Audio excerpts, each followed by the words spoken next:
Hey, listening to these annoying ass dogs behind me that never shut up. It's like these people have no control over their animals at all back here. All they do. You can't even come outside and enjoy yourself. If you look back here, you can see what I had to build to stop them. See the pile of rocks and all that stuff I had to put up against the fence back there. These dogs literally bust through the fence, and the whole fence back here is all leaning down, where they've actually busted the 4x4 post. These guys back here. So all they do the whole entire time is run their mouth and bark non-stop. These people, they don't care about their animals at all. They just let them destroy everything. Anyhow,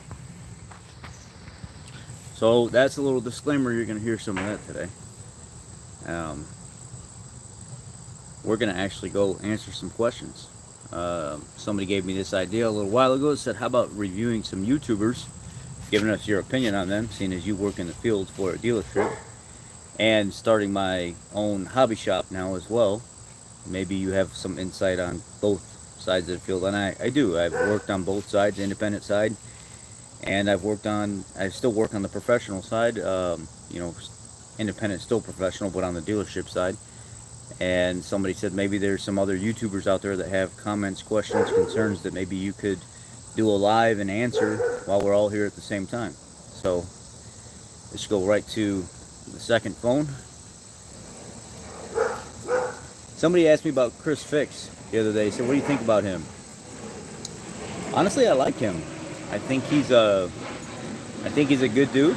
I think he's helped a lot of people. I don't think he's too corny.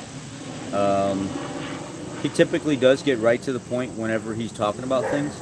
Hi, what's going on, guys? Happy Sunday to you too. I've looked up a couple videos of his this morning just to kind of review some stuff that he's done, and I don't mind it at all. I think ChrisFix he's a straight shooter for the most part, and I haven't seen anything cringeworthy from him. People have asked me about Eric from South Main Auto. I think he's a stellar dude. Straight shooter, says it exactly like it is. I like his little undercuts towards Scotty sometimes. I think that Eric is probably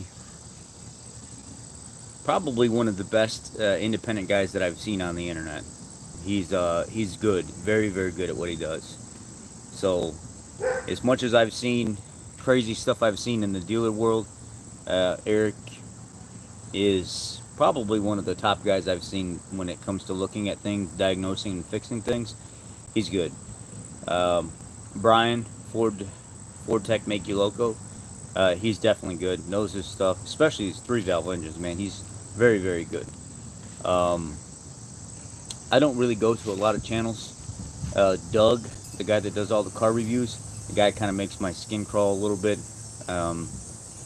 I don't mind Doug, but there's just something about Doug that I just can't get past. His voice, a lot of stuff is cringeworthy. It seems like Doug has a lot of bias towards things.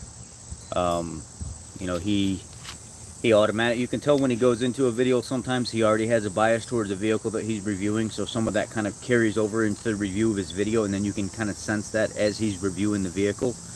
So instead of being completely neutral across the board, I don't know. I mean, Doug's all right, but I don't care for him. It's kind of one of those things that once you get that taste and you've seen it and sensed it a few times, it just never really, the whole scanner thing it's kind of difficult to even answer that question because so many people like different things. Autel seems to be a really good scanner for anything across the board.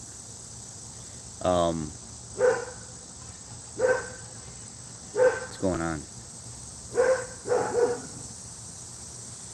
Scotty just reviewed the 5.4 liter Triton and said they were very reliable. They are good engines. If you can get a 5.4 or a 4.6, like a 2-valve, you're good. But if you're getting a 3-valve 4.6 or a 5.4,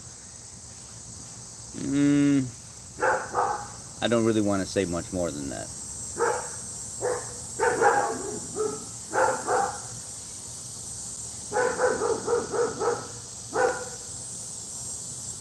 let's see. Let's just get rolling here and see where we go with it.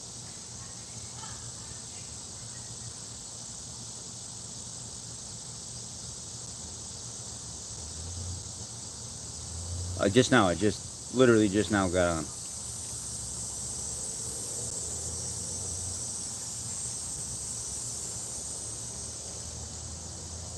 So I'm just going to type in some random Ford thing that I know.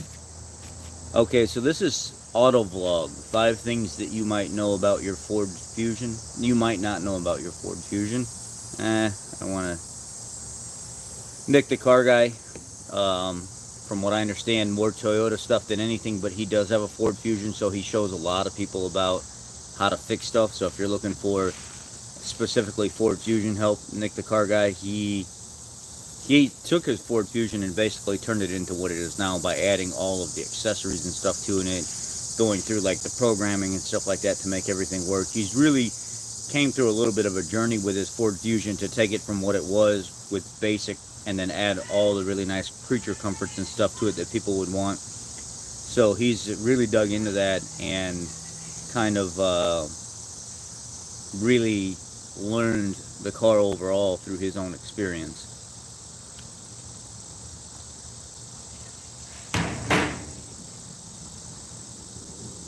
Yeah, South Main Autos. You know, it's weird because I didn't know very much about Eric from South Main Auto, and I had been putting out Ford videos for quite a while now. And I put out a video showing people the trick to removing the wheel bearings, the hub assembly and stuff on the Explorers, the 2013 to 2019, 2020 Explorers, probably more like 13 to 19. And I showed using the bolts, putting the bolt through the hub assembly after knocking one of the studs out, putting a nut on the back side, and then driving the bolt through the face of the axle flange into the body, the knuckle assembly, and then pushing the wheel bearing out. And doing that because there's no hub tamer, there's no nothing that can get you out of that situation to get the hub assembly off of an Explorer 13 to 19. It's just not going to happen. You'll sit there and beat it all day before it comes apart. And then somebody popped up on my message feed and said, hey, South Main Auto just did the same video an hour later. And I went over there and I was like, hey, like minds think alike. You know, he actually showed taking the bolts and driving them through the hub face to remove the wheel bearing from the Explorers. And I was like, you know what, this guy knows what he's doing, man. He wasn't born yesterday, you know. He's actually a great independent guy, and to know the little tricks and stuff like that as an independent guy is very important, because when you don't have access to a lot of the factory stuff, still getting the job done and getting it done correctly is the most important, efficient part of the job. And Eric knows how to do that, which, you know, I'm really impressed with his diagnostic skills and the fact that he knows the workarounds to get through situations that are very, very tough. So that speaks for itself. South Main Auto is legit, probably one of the best channels on YouTube for that type of information. Yeah, I mean, I don't know very much about Rayman Rays, but he's good.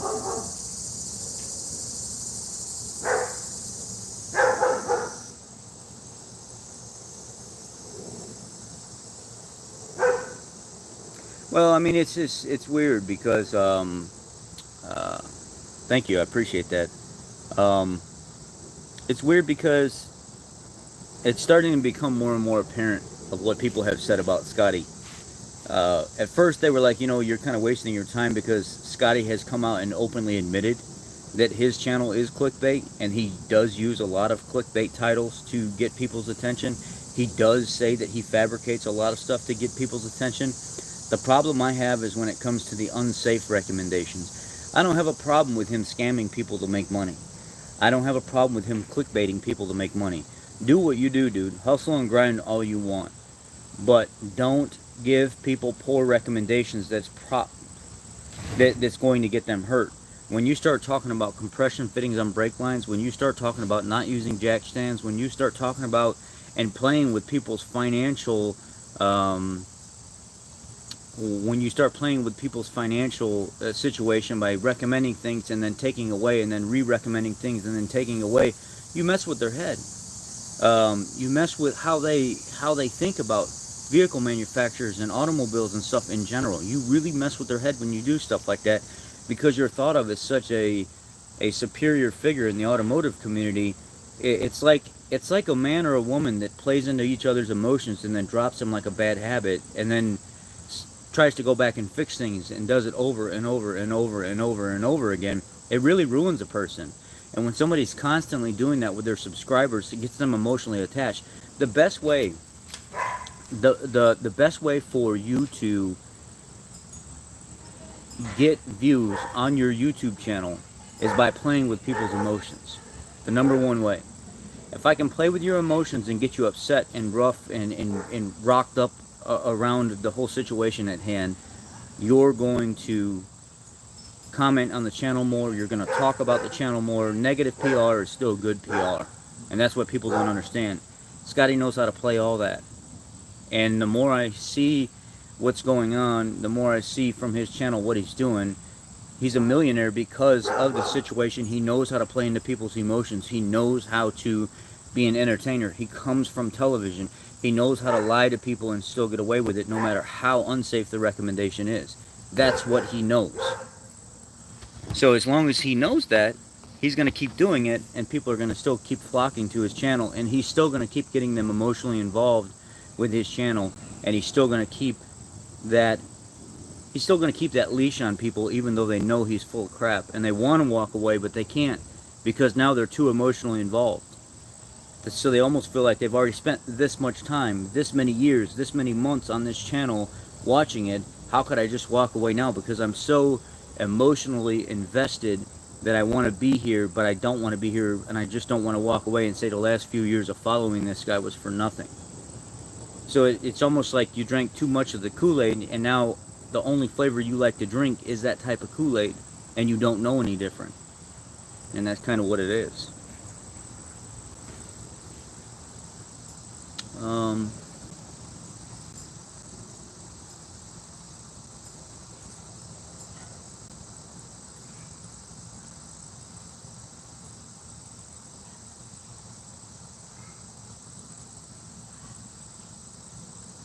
Car Wizard is good. I like Car Wizard. Sometimes the way his videos start out, sometimes it takes a little too long for me. The reason I like Eric from Southman Auto is because he's kind of got that aggressive, a little bit of an aggressive, rough voice, so it's kind of appealing for me to listen to. Yet at the same time, he's a straight shooter, and he does really good videos on diagnostics and stuff like that, and he just gets like literally right into it. There's no intros, there's no stuff before it, there's no look at my yacht, no look at this, and here's my warehouse and everything. Eric is like, okay, here's the shop, here's the car, let's get it fixed, dude, let's roll. That's what I like about channels. That's why I gear my channel the way I do. When you see my video start, it's like right into the content. There's no intros, there's no trying to sell you stuff, there's no fluff about my yacht or my buildings or anything like that. It's right into the videos, and that's what I like about Eric. Eric, right into the videos.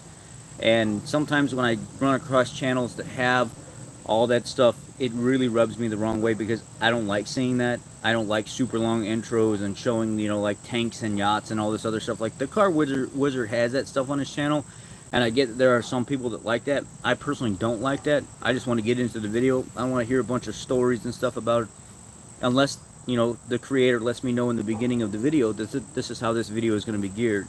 The Car Wizard's a good dude. He definitely doesn't admit to knowing everything. He admits to having friends in the industry that he actually leans on for help sometimes, which is awesome, and that you don't try to act like a know-it-all. And he's good, man. He really is. He knows his stuff. He does some really good videos. I'm just not a fan of some of the intros sometimes, and that's just my main critique there. As for what is that, Roadside Rescue? I like him because he's another one that he will get right into the repair, and he actually takes you through real life situations where he's dealing with people on the road, and he's not about a lot of fluff.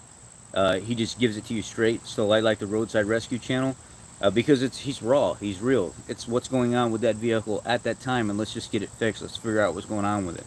And he doesn't admit to knowing everything, which is awesome because he's humble about that.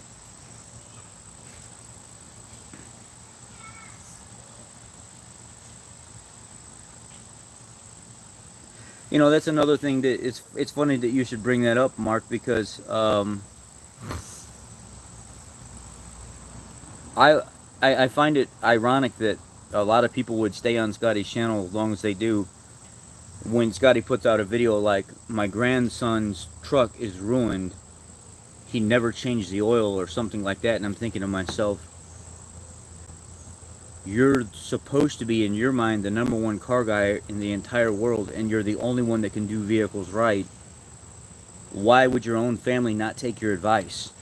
Why are you not servicing your own family's vehicles? Why does your family not even trust you enough to follow the advice that the #1 guru in the world, Scotty Kilmer, is putting out? Because there's so many videos, my grandson did this, my family member did that, my grandson jacked up this truck and ruined it after I told him this. Well, if that's the case, your own family doesn't even listen to you. I don't get, I just don't get that part, if you're so good.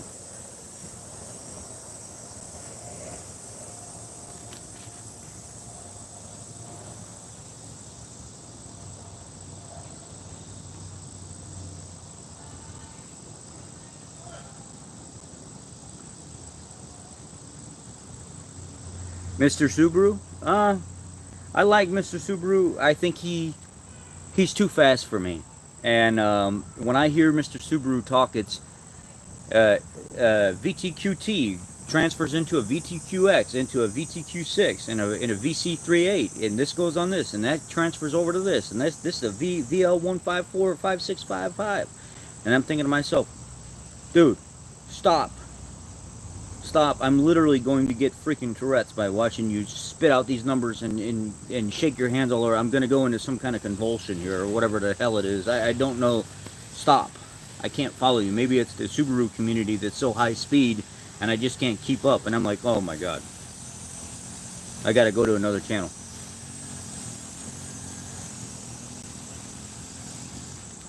Brian's good. Brian from Ford Tech Make You Local is really good. I think a lot of people spread. I'm here.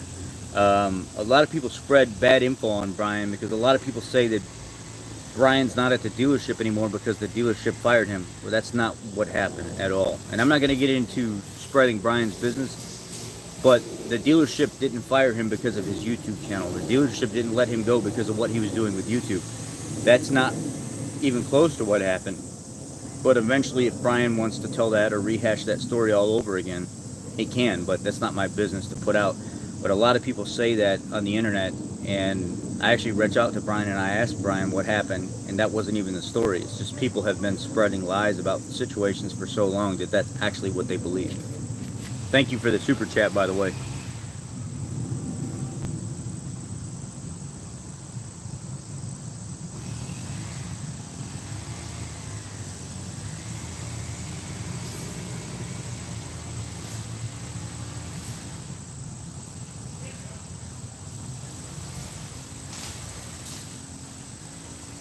I haven't watched Precision Trans.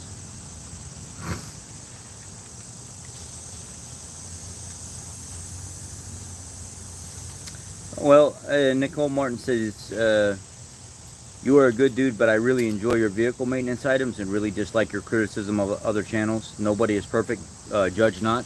Well, here's the thing, and I'm going to leave it at this, and you can do what you want with it. And just like I tell people in the comment section, I leave it as straight as the day can be long, right?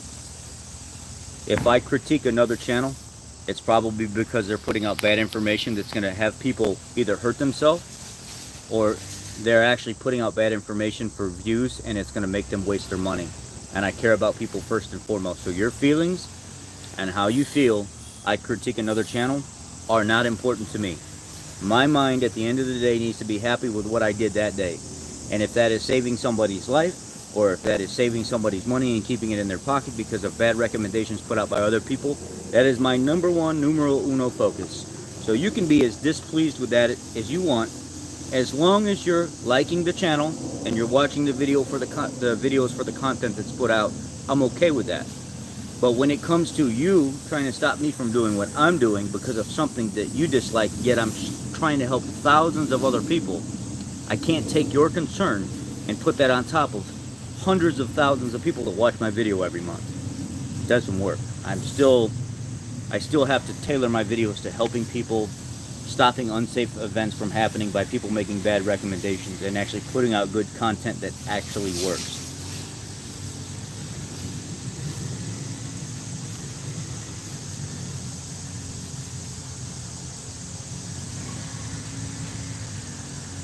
If I bought a brand new vehicle, I don't care what vehicle it was, even if I had to go to the dealer and have it paid for myself, after the first 1,000 miles, I would have the oil changed, and then I would go to a 3,000 to 5,000 mile interval, closer to 3.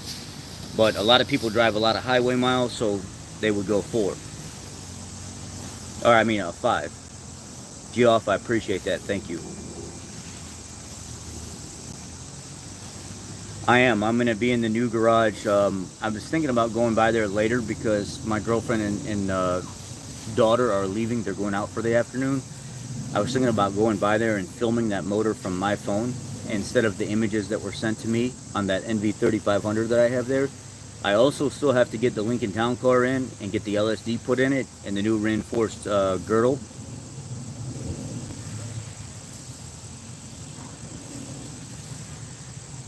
Jauntus Caser? No. I don't know. I don't know the mechanic TikTok. Thank you, Paul. I appreciate that. Vice Grip Garage. I like Vice Grip Garage because he's funny. He's a funny dude. He really does put out a lot of funny stuff, and he'll make you sit there and just kind of be like, what the hell? I wonder how many people are actually doing this. But he had to put disclaimers and stuff on his page because of people saying that they were going to try this stuff or whatever. And it's like, he's putting out comical videos. Chill, guys. That's what it's about. It's about making people laugh and stuff like that, and using vehicles that are falling apart to do so. What more could you want?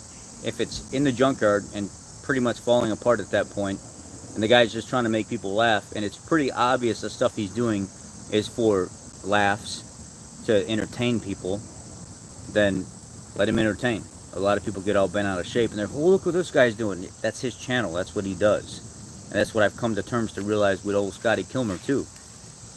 It's a clickbait, fake thumbnail, fake story channel. It's just for views. It's just for entertainment purposes, and that's it. You should never take any credit or never take any seriousness in what he says about vehicles, because it's typically so far off, it's not even close.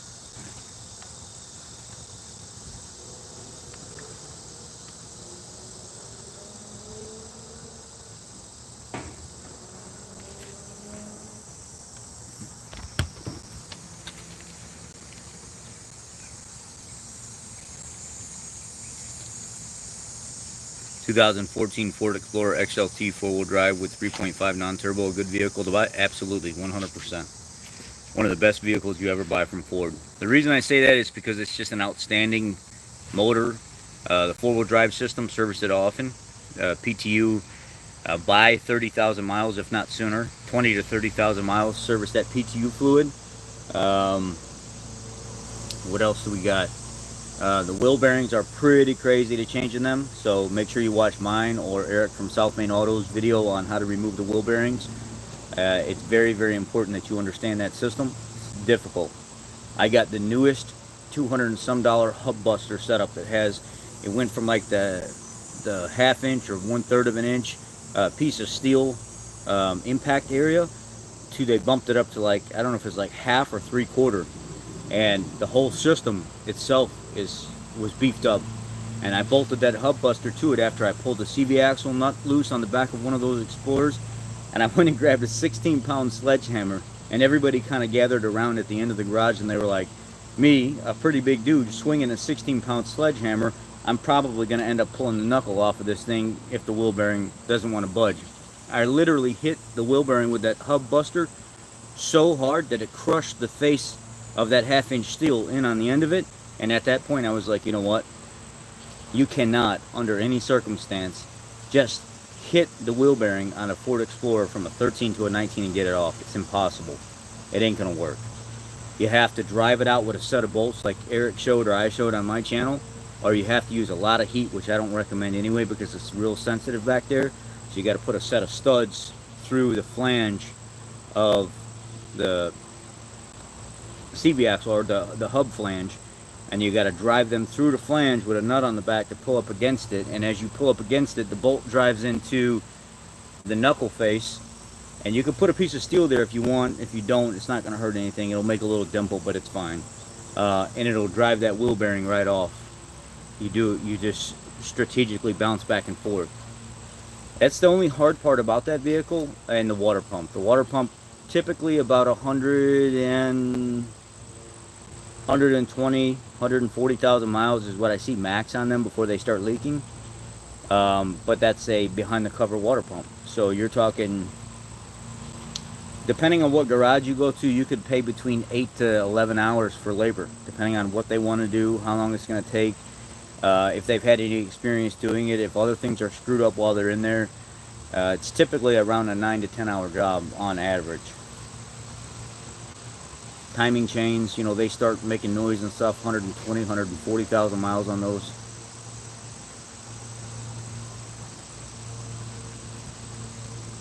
We've got quite a few tow links on the Tauruses, but that's just updating them. That's not nothing really, not replacing the whole entire knuckle assemblies on the Tauruses where there's the tow link recall set out. There's an oil catch can void warranty on a 21. You know, the manufacturer doesn't like people adding.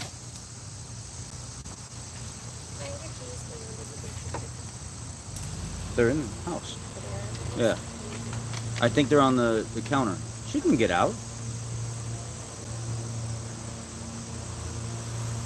Anyway. A lot of the aftermarket companies will specify does not build or does not void vehicle warranty. Ford doesn't like seeing aftermarket stuff put on a vehicle that's still under warranty. There's ways to mitigate that. Maybe somebody in the comment section can tell you what to do, so I don't have to do it on live stream. People watch this channel, so people asking me to make recommendations on modification while the vehicle is under warranty could really get me in trouble. And I think people have to understand that Ford engineers, they watch this channel, so let's be careful with that.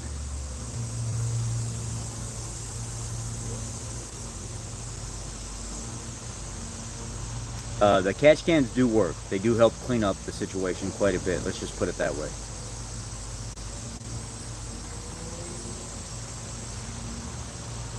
I've never watched aging wheels. Yeah, I've done a few YouTube shorts.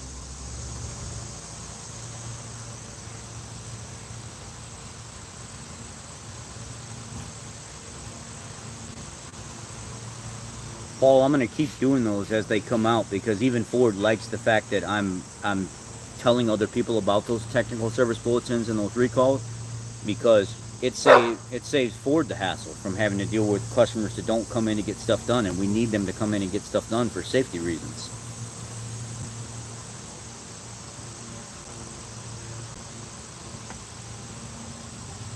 So what are some of the issues with the new Explorers? Issues with the new Explorers. Only issues that we've really had are the cop cars. The main issue with the new 2020 above Explorer is the fact that when you go to take off, on the initial takeoff, you'll hear like if the fuel level is 3/4 of a tank or lower, you'll feel the fuel slosh back and forth. So here's the tank. Here's a tank, and here's a set of baffles inside the tank. The tank roof is here. The baffle doesn't go all the way up to the top. It stops right here. So as that fuel level drops down, and it starts to get right at 3/4, it washes and it thump, thump, thump, thump, thump, thump, back and forth on those baffles inside that tank. And customers are like, dude, this sound is driving me freaking nuts, man. Why did I pay, $50,000 for a vehicle, and every time I go to take off, or I stop, or I take a corner hard, and I've got low fuel, I'm hearing this thumping, tapping sound underneath my seat. Well, it's called fuel slosh, and the baffles don't go all the way to the top of the tank. And Ford put out a technical service bulletin on the Aviators and the Explorers. I think that's the main ones that said there's no fix for the problem. That's how the vehicle was designed, so you're just going to have to deal with it. So that's one main concern with them. And then let's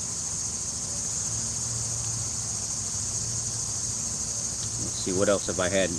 All the other issues that I've had have all been cop cars. It's nothing to do with the actual passenger Explorers. The rest of them are all cop cars. And if you guys want to know about them, I'd be willing to talk about them too, but I don't think that's really important to you because most of you are not police officers. And most of the police officers are still driving some of the older Explorers anyway.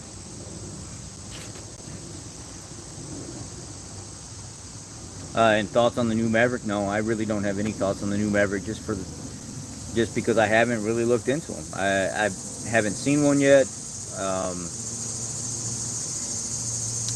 Flat Rate Master is probably one of the most honest people I've seen on the internet. He doesn't care how it affects your feelings. He just says it like it is, and I'm the same way. I don't care if I make you mad. I don't care if you want to. Some guy threatened me yesterday and said, he was on live. You guys could see he was attacking me on live, and I think one of the admin got rid of him. And he was like, "Oh, you want to call me a this or that?" And I said, "No, I didn't call you anything." I said, "You're not going to come to my channel, and you're not going to harass me and put a bunch of shit out here, and then say, if I say anything to you, you're going to call my employer and get me fired. Call my employer and get me fired. I don't care what you have to say." People aren't going to threaten me into agreeing with what they have to say, and that's what this guy was doing yesterday. And Flat Rate Master recently put out a video that somebody shared with me talking about how crazy, and how wrong people can actually be. The customer's not always right, and I'm not going to be pressured into agreeing with you just because you feel like you're going to get me fired from my job. People aren't going to do that to me. There's not a single person on this channel that's going to get to me like that. I'm ready to lose my job at this point in my life. Let me just put it this way. Let me make it real clear for the people out in YouTube land. I make enough money off doing side jobs and YouTube money to where if I got fired from my main job, I would be completely fine. And mind you, I am a medically retired vet from the military. That means I got hurt in a war zone and I get paid for the rest of my life. I'm somewhat taken care of by Uncle Sam. Both my knees have been completely destroyed and replaced. When you guys threaten me and you make claims that you're going to call my employer and you're going to get me fired and you're going to do all this other stuff, I'm at a point in my life where nobody can really bother me to where I'm not being taken care of. I'm already being taken care of. I'm already sustaining a life. I'm safe. I'm in this shell right now that nobody can really disrupt at this point in my life. So people can call my employer, and my employer can phone me tomorrow and say, "Hey, come get your stuff, you're fired." Okay, I'm coming to get my stuff.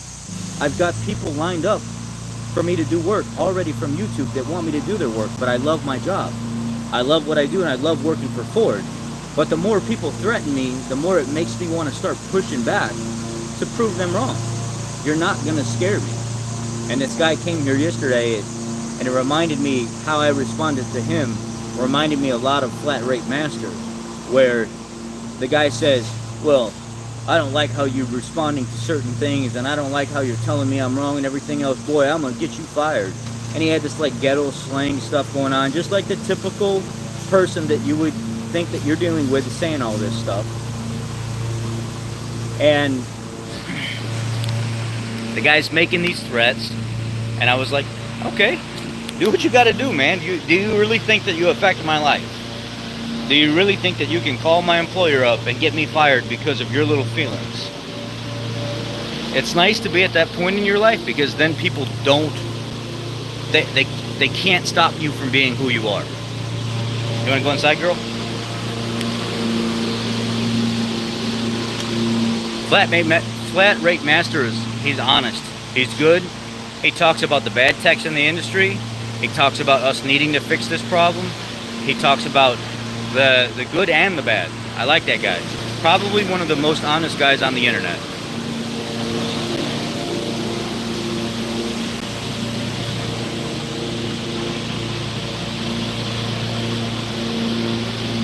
Car Wizard's good.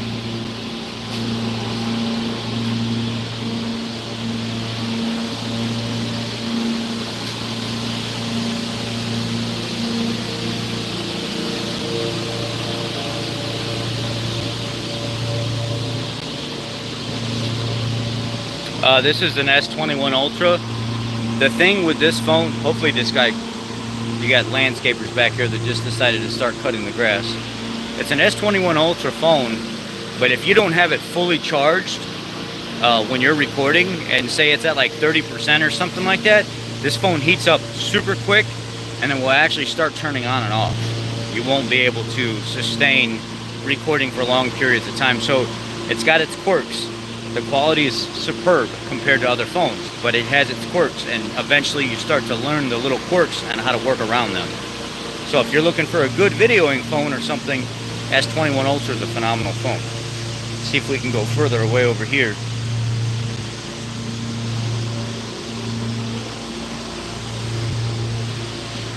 Trying to get further away from those guys cutting grass. They got a small backyard, so it couldn't be that long. I don't know anything about the Nissan Z. I don't really focus on Nissans too much.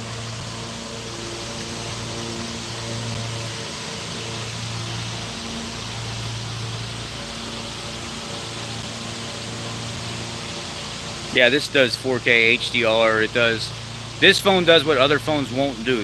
I think other phones, they go up to like 50 times zoom. This phone goes up to like 100 times zoom or something like that.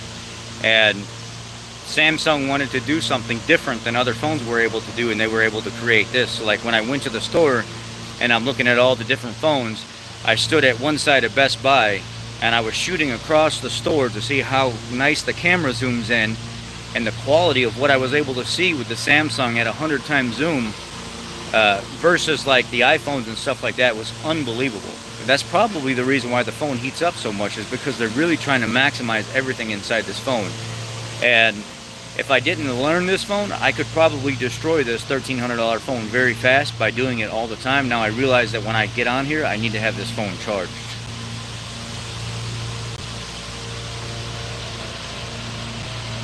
Yeah, the front facing is 40, the other side is 164 or something, I don't know, 140, 164 or something like that.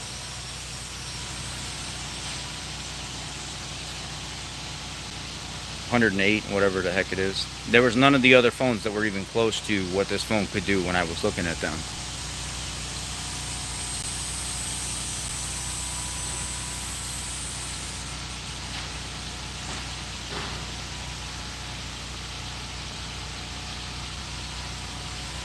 Thoughts on the F-165 dude? He seems to be hating.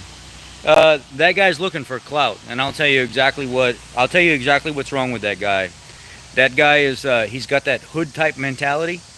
He's got that that aggressiveness for race baiting. Almost all of his videos are race baiting type videos. He's always talking about white versus black and how white people do this and white cops can get away with this. But then he'll go talking about an automotive video, and then he'll go talk about this is how my swollen lug nuts didn't happen this way. The lug nuts don't just swell. That dude is looking for any reason to go on people's channels and attack big names, people that are much bigger than him, that know more than him, to bring relevance to itself. That's what that guy's all about. You can sit there and watch that guy's videos, and he'll go from somebody doing something at his work to get him in trouble, to his lug nut swelling, to a race baiting white cop, back to something going on with his truck, and then talking about something 8 years ago where he fixed an LS engine, and that means he knows what he's talking about. The guy is, he's all over the place. He's one of those old timers that just never were anybody, that he wants to feel relevant in a newer world or a newer type of technology society that's growing up. And then he'll sit online and he'll attack you and attack you and attack you until you say something. And then when you say something, he feeds off of that. So he came on my channel and he started supporting my channel. And he was like, man, you're the realest dude. You're the realest tech on the internet. You're just awesome. You're great. And he was supporting me and supporting me and supporting me. And he was huge, man. He was leaving comments all the time. And then all of a sudden, he said something really ignorant. And I was like, you know what? Whatever you just said, don't ever say again. Because that doesn't even make any sense. And you're going to feed bad information to people. You really don't know what you're talking about. And then he starts talking about how his truck is just the fastest truck in the world. It's a 2.7 liter twin turbo and all this other stuff. I'm like, dude, you have a twin turbo V6. It's never going to be anything fast. quit coming here and trying to brag and bait people into your conversations. Just stop. And that's what he was doing. Well, we had a few disagreements, and I was like, look, man, you need to check your stuff because you're starting to become more hostile on my channel. You're starting to feel very comfortable here getting into arguments and stuff with people, and I don't want that to happen here. So check that stuff now because it's not going to happen. Well, then he goes back to his channel and he starts talking trash about me. So I follow over and I say, okay, so you're telling me there's no lawsuit for swollen lug nuts and all. Oh, here's a lawsuit. Here's a lawsuit. Here's a lawsuit. Here's a lawsuit. Here's information. Here's more information. Here's more information. What did the guy do? He loved it because what it did was it drew attention to his channel, and then he was able to start getting a few subscribers from time to time. People do these types of attacks to draw people in, to bring them to their little dramatic world so they can start making money and boosting up their viewer base. And that's what he did, and it worked. He got under my skin, he worked me a little bit, and he knew exactly what he was doing, and he got his growl out of me. And then after that, I never said a word about the guy again. He's a clown. He's just a straight clown. He doesn't know anything about automotive. He's one of them old heads that acts like he still wants to be relevant in a young man's world of technology. He's never going to be that. And he still wants to feel like he's somebody on the internet base, and he's not. He's just a race baiting, social justice warrior type clown. And that's exactly what he is. I call it like it is.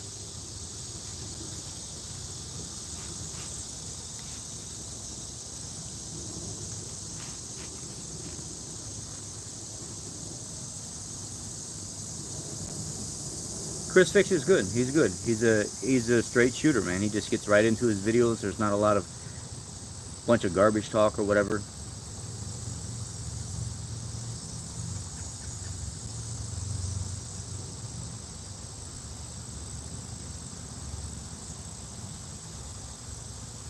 Precision transmission, from what I understand, is very, very good.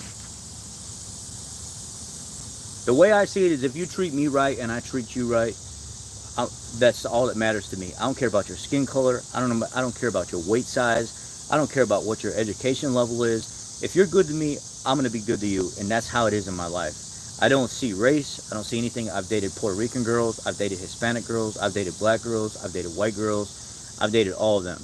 And they all have great personalities. They all have great character traits about them at some point. There's a reason why certain things do work out and don't work out in life, right?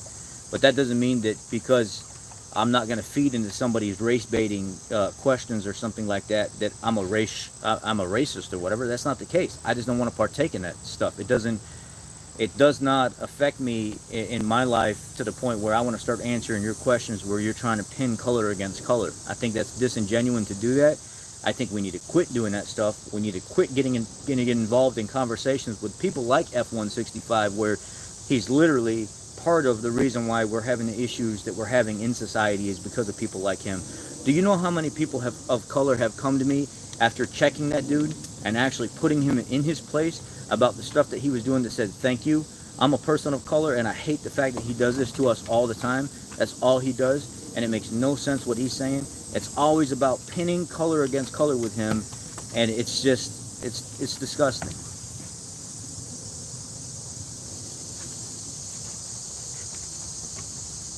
Well, you know, then he goes on talking about how Scotty Kilmer has him blocked, ChrisFix has him blocked, Precision Transmission has him blocked, the Ford boss has him blocked. Well, there's a reason why everybody's blocking him.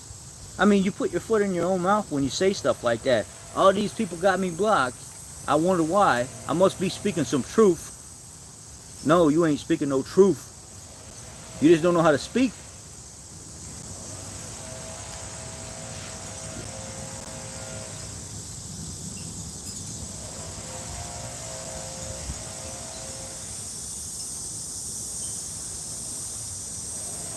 I'm good to my Silverado, and my ride is good to me. 190,000 going strong. Well,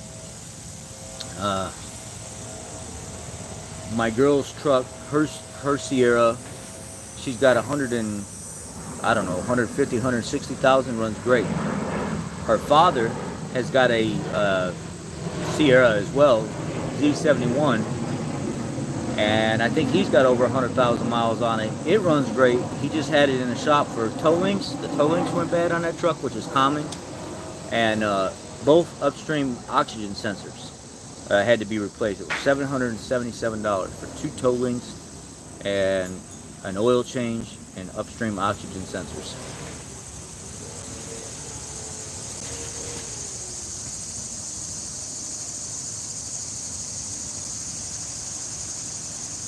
'98 Ranger 2.5 liter, 300,000 going strong. Yeah, you ain't gonna hurt that motor unless you just purposely abuse it. I mean, I would collab. These landscaping guys. I would collab with other YouTubers, but I think other YouTubers have probably reservations about how brash I am about things. They may not want somebody like me on their channel because they're afraid of bad PR or something like that, or because, you know, maybe I might say something. Probably going on somebody like Flat Rate Master, or talking with him, or somebody that's very, you know, stern, Busted Knuckles Garage or something. Just talking to somebody that does like that type of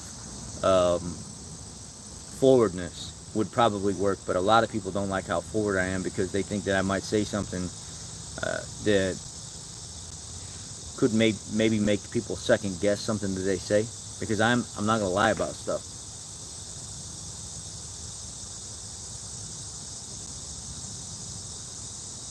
Zip ties and buyer plies rules. I hear a lot of comments about them and how good they are. D-Boss, that's who it is. D-Boss Garage and a Flat Rate Master are probably the 2 people that I would really love to sit down and talk to about what's going on in the industry.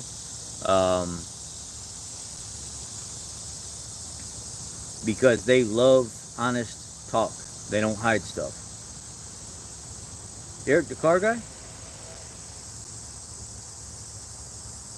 Eric, the car guy is good.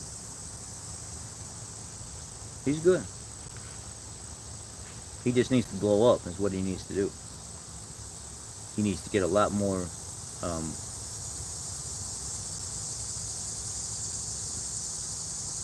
hipsters and hippies. What are we talking about? What's up with these comments about drama steering? Usually when drama starts getting stirred up is when people start saying stuff like that. I need to figure out what's going on with these comments. 93 Ford Explorer 4x4 transmission is slapping.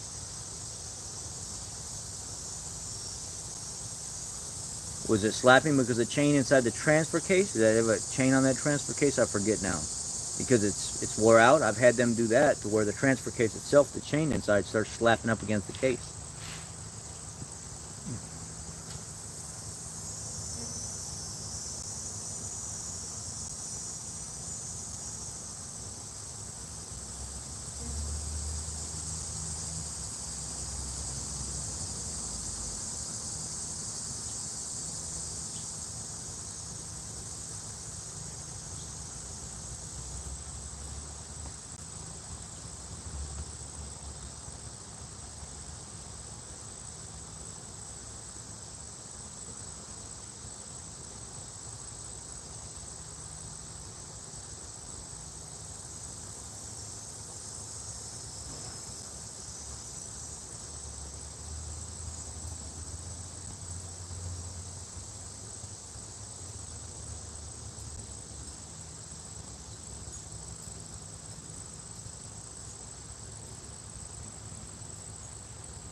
Donut Media, I like Donut Media because when they dig into the history of things, they really dig deep into the history of things. They don't just keep it basic. I mean, they'll give you the whole entire history as much as they can actually find on something. So Donut Media, to me, I really like them.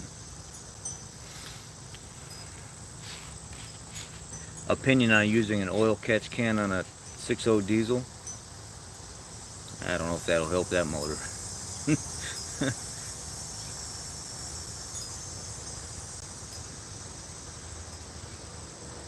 I mean, it's a 2021. We really haven't seen any issues with the solenoids or cam phasers yet because it's a 2021. We have to see what happens.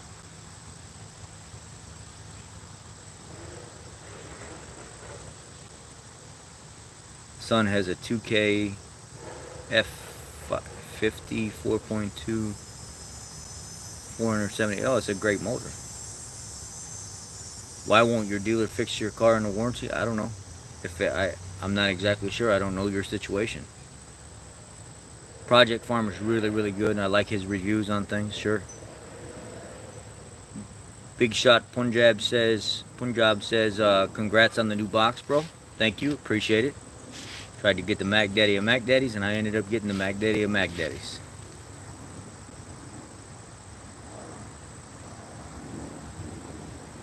Yeah, new parts seem to have a little bit of an issue.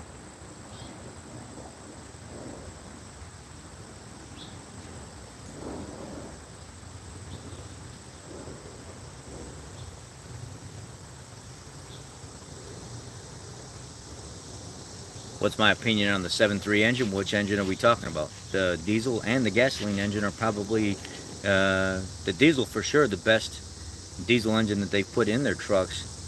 But the new 7.3 gasser, that thing is something to be, I mean, that engine is just a beast. That's a beast of an engine.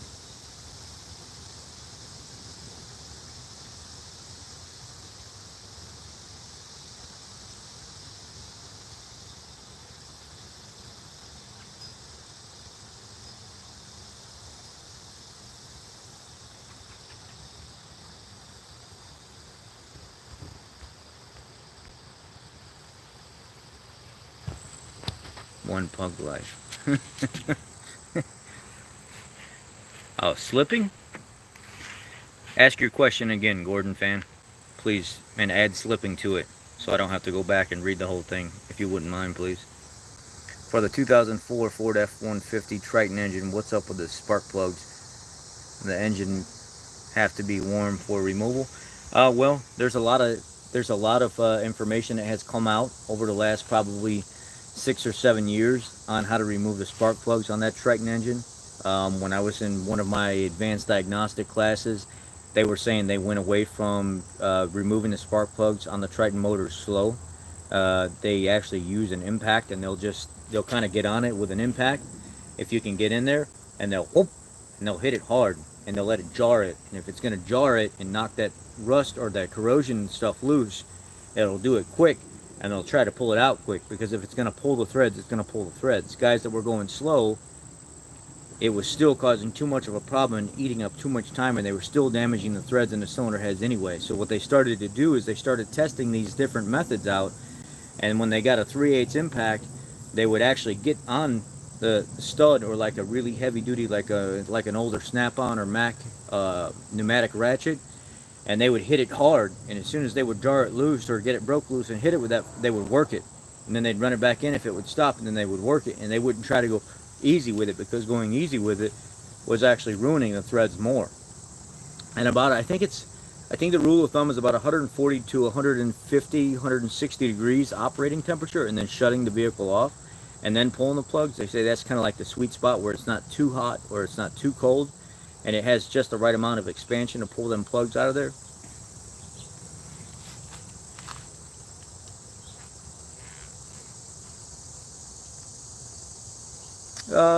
My favorite automotive YouTuber, if I had one. There's this new guy. I can't, I forget his name, but he does YTP videos. And he will actually take Doug and Scotty and put it in a lot of his videos, and he will do, like, he'll take their voice and he'll insert stuff. So I can't really say the words that pop up in his videos, but yeah. He takes Doug and Scotty's videos and he makes parodies about them or something like that, and they're super hilarious.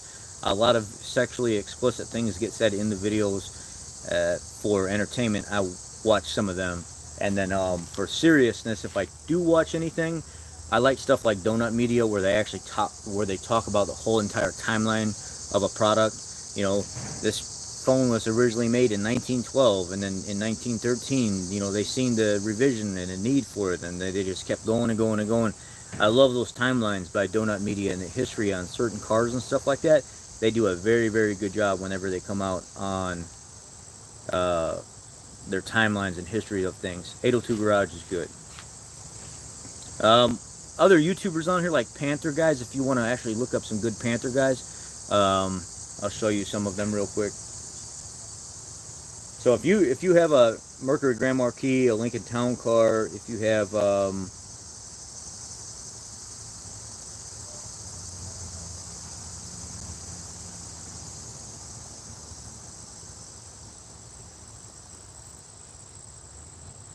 this is actually a buddy of mine. We actually hang out off and on. His name is Vitaly Kaufman, Vitaliy Kaufman, and he does a lot of car reviews and stuff like that. He's a good dude to watch. He recently got into a little bit of trouble because he would go to dealers. This guy's hilarious. He would go to dealers and he would just open the car doors on the dealer lots and review them, video around and stuff. Nothing. He would never harm anybody or do anything like that.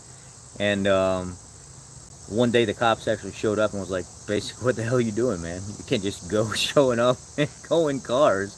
And he was like, oh, I'm just videoing. I'm not trying to steal anything, or I'm not trying to do anything. And they're like, yeah, you can't do that. Oops. And then you have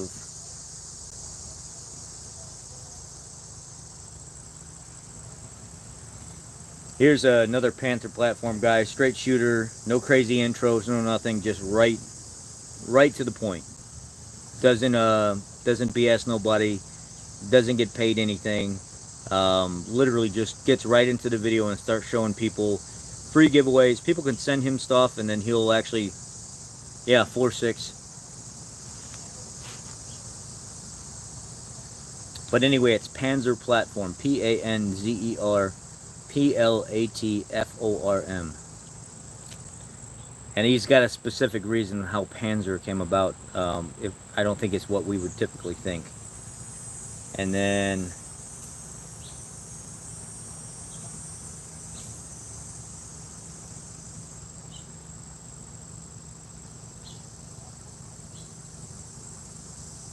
here's another one, WJ Handy Dad. Does a lot of videos on the Panther platform cars. Another straight shooter, says exactly what's on his mind, doesn't sugarcoat anything, and really does a good job when he's talking about repairs and fixes and how-tos.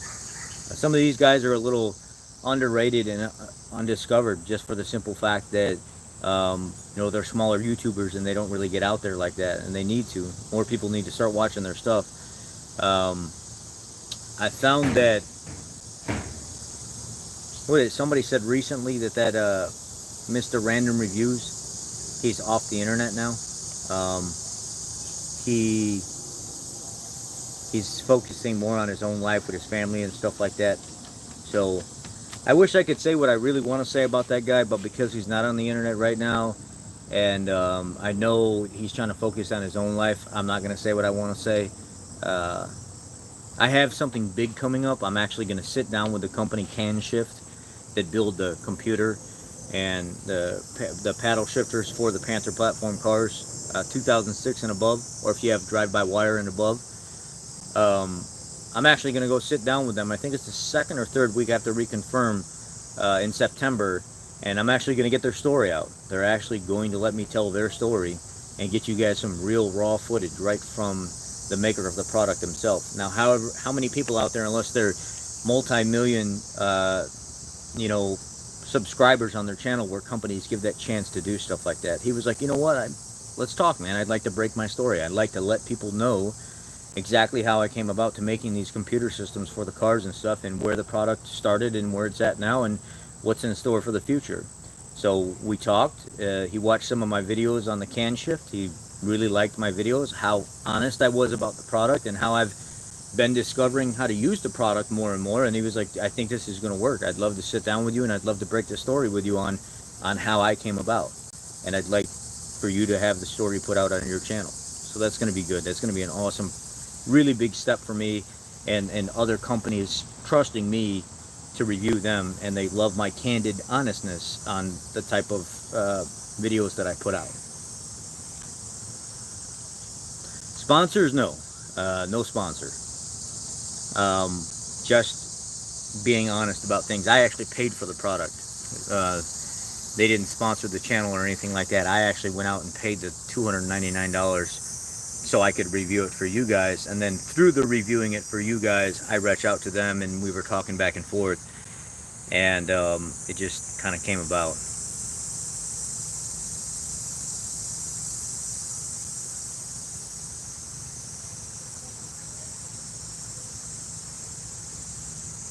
So my videos are, I do have some kind of safety thing that I had to put on this channel, to where if somebody's cursing a lot or they're using very derogatory words or something like that, it will cut the comment out so I don't get my channel demonetized or people don't start fighting.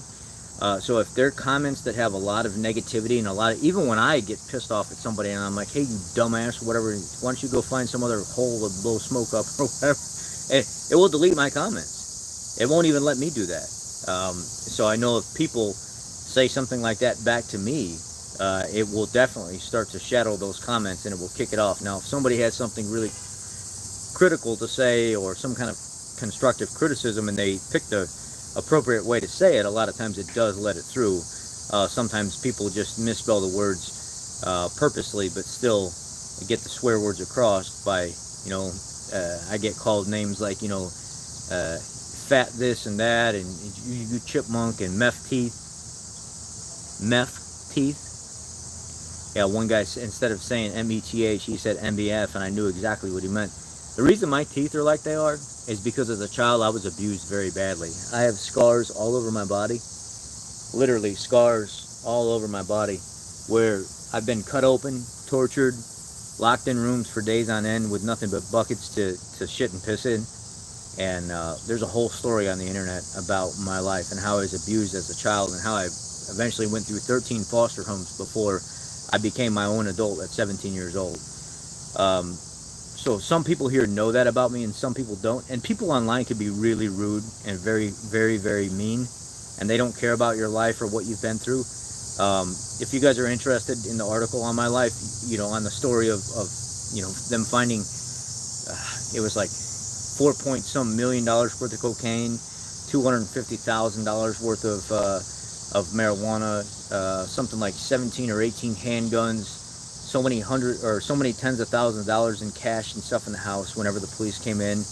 I was homeless for months before I went to the police about everything that was going on in my life, and basically told them what was going on, how I was getting abused, just the whole craziness that I had to go through, just being tortured and laid across beds naked, being whipped with chains and belts and everything else until my body was bleeding all over the place. Yeah, I was beat and abused badly.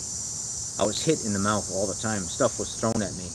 That's why my teeth are jacked up, because my top teeth ended up growing down over my bottom teeth, and then teeth were knocked out, so then certain teeth grew through, and I had to go to the dentist, and I had to get a lot of stuff fixed, and this is the best that they could do for right now until I get like mouth surgery.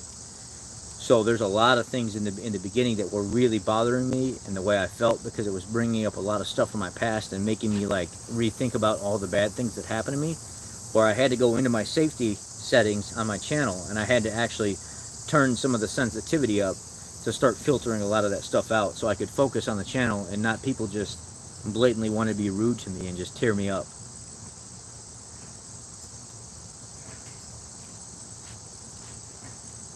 What's up, man? How are you, Daryl?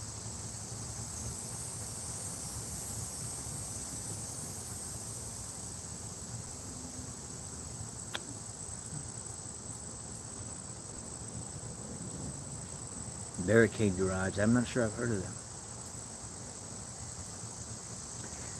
JS Jizza knows. He's been here from almost the beginning.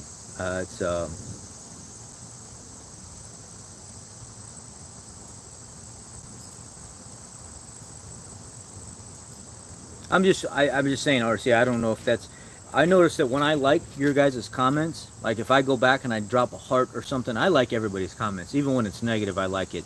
And I try to respond to every single person without any delay at all. And oftentimes, every time somebody responds within a half hour, 20 minutes, I've already responded back to them. I try to be kind to people like that, even if it's negative. And I still try to give them my attention, even though I shouldn't at times. I should just not even talk to some of them. But even when I go back and I like some of your comments or I reply to you, if I come back 20 minutes later to see if you've responded, my comment's not even there anymore. It just deletes it completely. Or if I drop a like on somebody's, I'll come back and I'm like, wait a second, I really like what that guy had to say, so I like it again, and then I'll come back a couple hours later and it's gone again. It's like they choose what they will let me like sometimes and not like, and then they'll take away 300 subscribers from my channel, and then they'll give me 100 back, and then they'll take away 1,000, and then they'll give me 1,000 back. They've been doing this now for like months since my channel really started to take off. They hampered all of my content and cut everything down by like almost half, so I'm not even really getting out there like I was before. Before, it was almost 1,000 people a day that I was getting subscribed to my channel, and then all of a sudden they came in and they cut 1,000 people off my channel, and then I went down to 500 people a day, and then down to 200 people a day, and now I'm stuck at about 150 to 300 people a day subscribing to my channel, and they've really shadow banned me so much that my content's not even getting out there like it used to. I mean, my channel was blowing up. I was having 3 and 4 trending videos on the trending pages all the time because people weren't seeing people like me. So my stuff was trending like crazy, and then all of a sudden YouTube came in and said, nope, done. Nip that in the bud right now. And now here I am, back to kind of normal, just slugging it out, trying to do the best that I can, you know.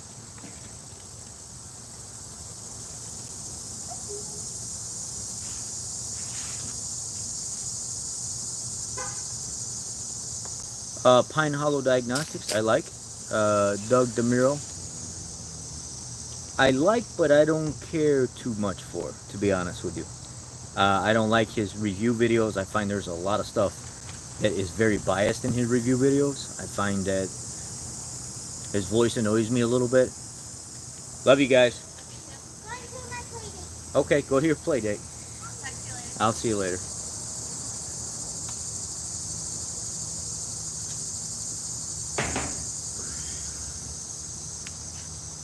Yeah, it's like when you start to make it, all of a sudden they hit you hard, man.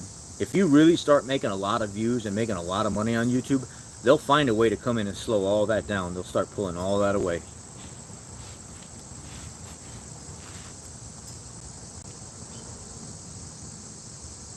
Yeah, I mean, he's good.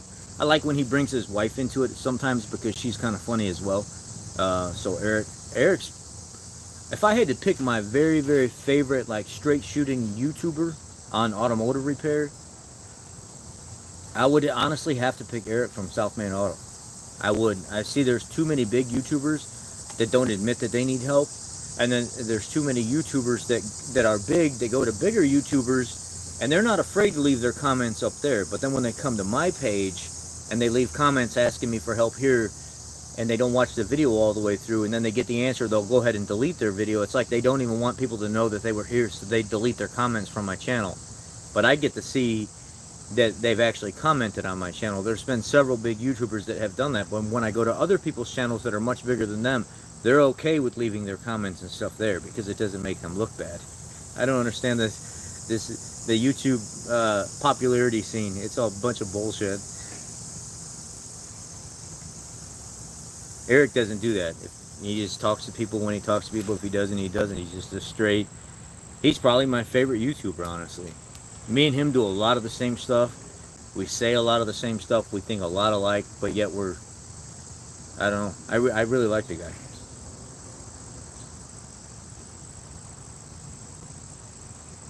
How much does YouTube Premium subscribers view time help for you?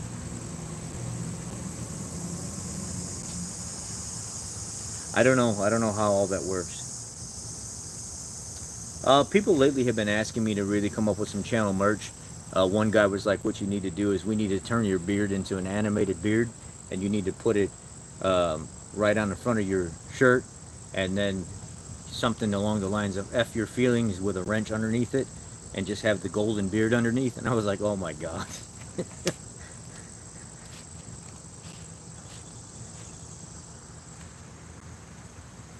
Oh my God.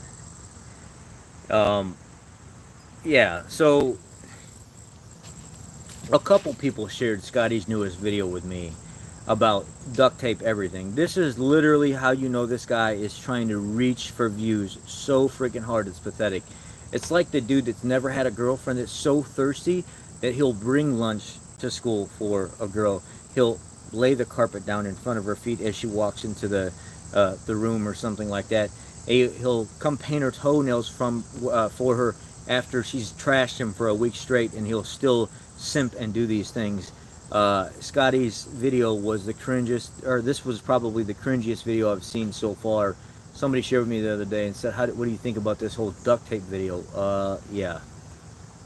Who in the hell would tell their subscribers, if you have a radiator leak, just grab some duct tape and just tape it up. You'll make it home. Are you freaking kidding me? Who tells their subscribers to grab a roll of duct tape and tape a leaking radiator hose with a hole in it? You'll make it home.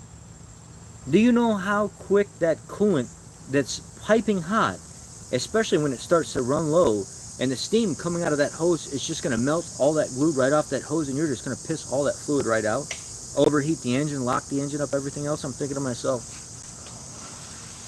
no. Like, why is this dude even on the internet?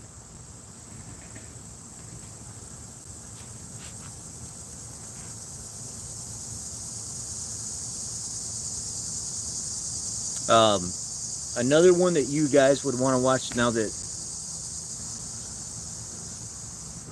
Daryl brought that up, was he said, what about Bill Hewitt from Powerstroke, help based out of Georgia? He works on nothing but Super Duty trucks. Good, very good guy, for sure.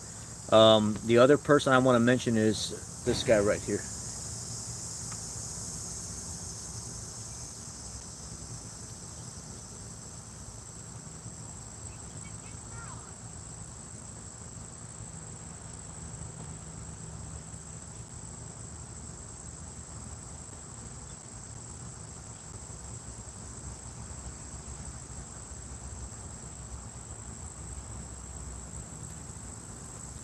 This is Powerstroke Tech Talk.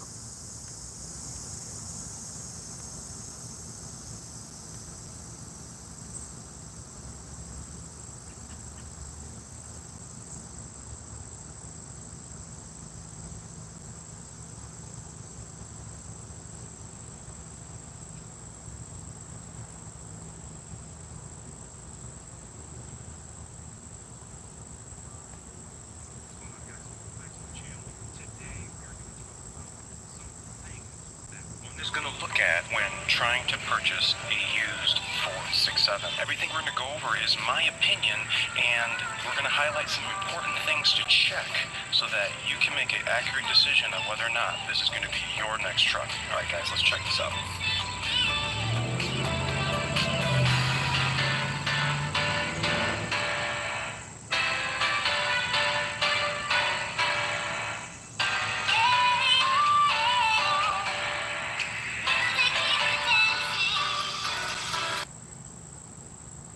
Magic marker, the mileage, and the date he replaced it.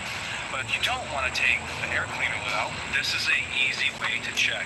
And I was showing you guys in DS's trucks maintenance video. I'll put a link in the description. I go over a lot of the good maintenance points to take care of your trucks. But I show you the air filter gauge restriction on how it actually works, and I actually sucked it closed so that you can see the yellow go down and indicating to you visually that it's time to change.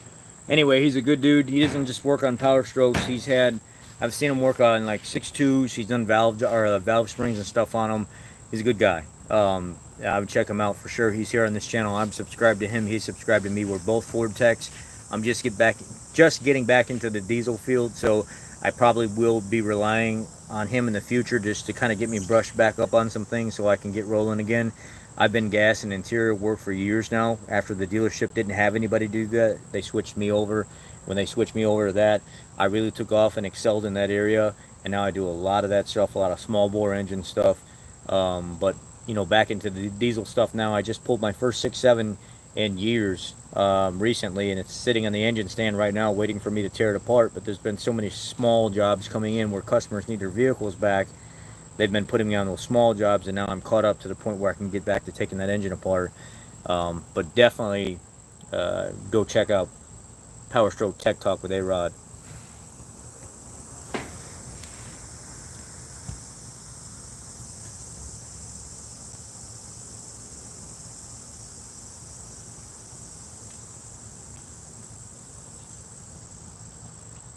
I don't know who Pat Goss is, to be honest with you.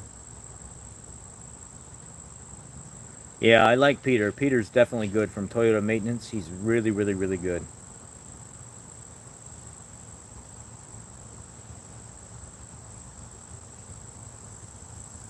I like the Boss Garage. He's very straight.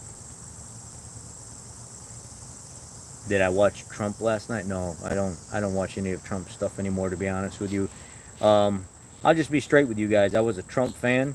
I and then I started to fall off, and I started seeing a lot of lies. I started seeing a lot of BS that was coming out from him. I started seeing a lot of bullshit that was coming out from the left and the right, and I kind of just said, screw them all. I want nothing to do with it. I'm not a fan of anybody anymore. I'm just a straight constitutionalist, and I'm all about the people now. I'm not focused on politics at all. I know that the only way that I'm honestly going to be able to make a change in the world is through me, myself, and I, and that's what I focus on. I'm a patriot, and that's just how I am. I don't care about politics anymore. I gave up after him, after all the empty promises and stuff like that, after nothing getting fulfilled like it was supposed to, and then the left doing what they did, and it's just all smoke and mirrors. I was done with politics. I'm focused on people and building relationships now. I don't call myself any denomination of politics. I just want to focus on people and building communities. That's what my whole focus is now. That's it.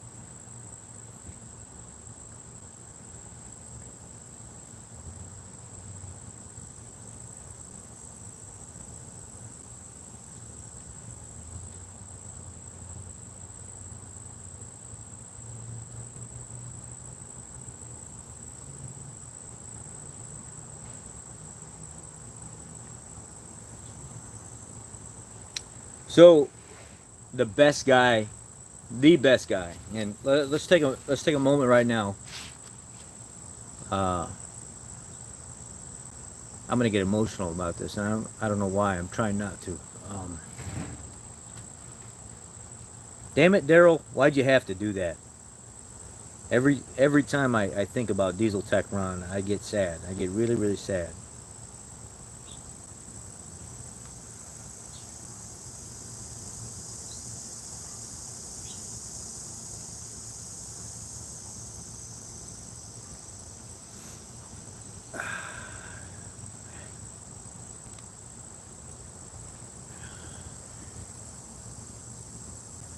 Diesel Tech Ron.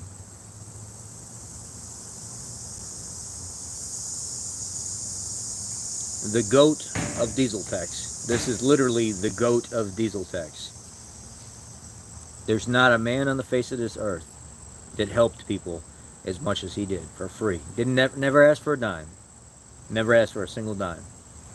And he would do nothing but help people all day, all the time. And unfortunately, he was taken from us. He got into a car accident, and I think somebody pulled out in front of him or something like that, and he's not here anymore. A lot of people watch his videos now, and they leave all these questions like Ron's still there to answer them, and he's not. He's not there. You know, it's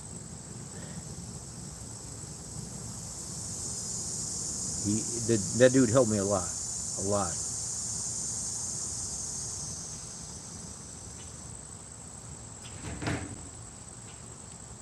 You can see how long he's been on the internet. 10 years ago.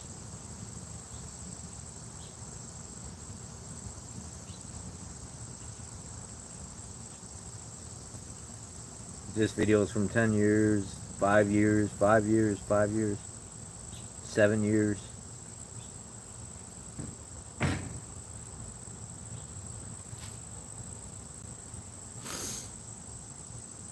I used to ask that guy questions, and right away he would answer them.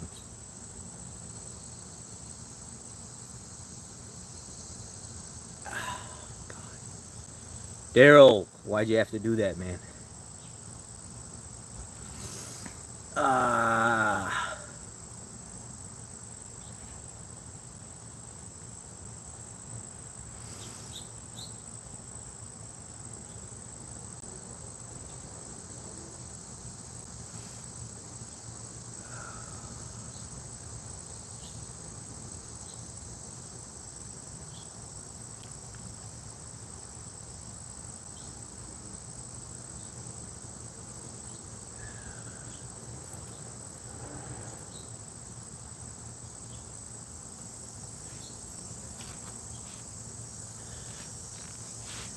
you recommend a good, fully functional directional scan tool? Most of the ones that I'm used to dealing with are either, honestly, I don't deal with a lot of aftermarket scan tools. A company reached out to me not too long ago and they wanted to do something with scan tools with me to actually review them. But when I actually brought up the fact that I won't be, that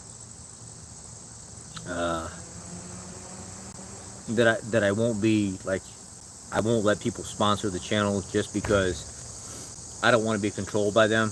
If they want, if they'll sponsor the channel and they'll let me give an honest review on it, and they won't,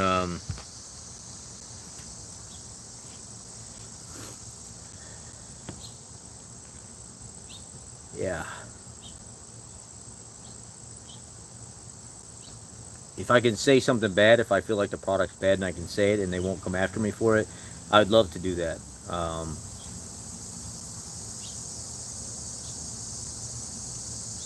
Yeah, that's rough, Bob. Brother, I'm sorry, man. But I won't give people,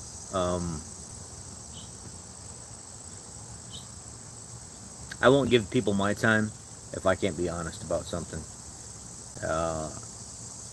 I think Autel is the most used scanner out there. Yeah, Ron was just good, man. Ron would see, even here, Powerstroke help. Here's a guy right now with 5 years ago, remembering diesel tech Ron. Hi, this is Bill here at PowerstrokeHelp.com. I want to talk today about a great loss to the Powerstroke online community. Man known as Diesel Tech Ron died in a car accident in May of this year. And Ron was a big contributor out here on the internet for ideas of how to work on and take care of your Ford Powerstroke diesel truck. You know, I always like watching Ron. Ron had some interesting ideas, some of the things I would do a little differently, but I'm sure there's things I'd do that he would have done a little differently too. But he always had a very straight ahead approach and was very helpful and worked tirelessly in pursuit of helping the Powerstroke community. The thing that always amazed me about his work is that he could do it pretty much with one take. I get in front of a camera and I start freaking out and palpitating and I can't string together a sentence. I can talk face to face all day long, but as soon as I get on the camera, it's a mess. Ron can talk, you know, open-ended. And it was always surprising when I looked at his work that there was very few edits as he went along. He had a very easygoing temperament, and he just had a, you know, good one thing led to another and led to another, and I was always very impressed. Very few people understand just how difficult it is to make these videos. I mean, you get something in your head, okay? I got something in my head. I can see it. Now, I have to reproduce it in whatever form, okay? Then I have to take a camera, okay, this thing here, and film it and produce it and hope like hell I got what I got in here out to you. It's extremely difficult. It requires a certain type of vision and ability to imagine that is not easy. Ron had it. Ron had that ability to be able to visualize and say, okay, here's the problem, and then work through the problem. He was a one-take wonder, and a lot of times that's how I am too. I start with it, I'll roll through it, and I don't stop. If I make a mistake and if it's not too bad, I leave it alone. If I say a little swear word because I'm getting frustrated and it's not too bad, I leave it alone. But I'm getting better and better and better. As I watch Ron do things, it would encourage me to do things. And as I got better and better and better and more proficient, I was able to just roll through videos by watching Ron and learning from him. And then, you know, he ain't here no more. God rest his soul.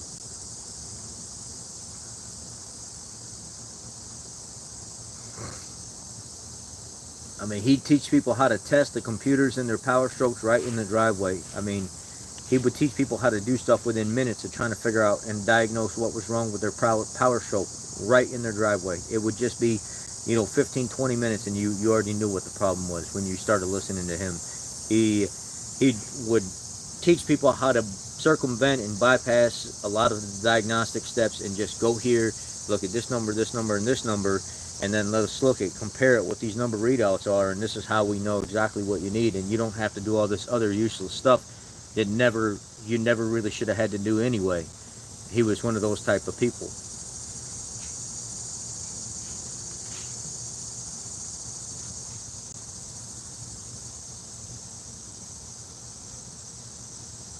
Oh, that's pretty bad.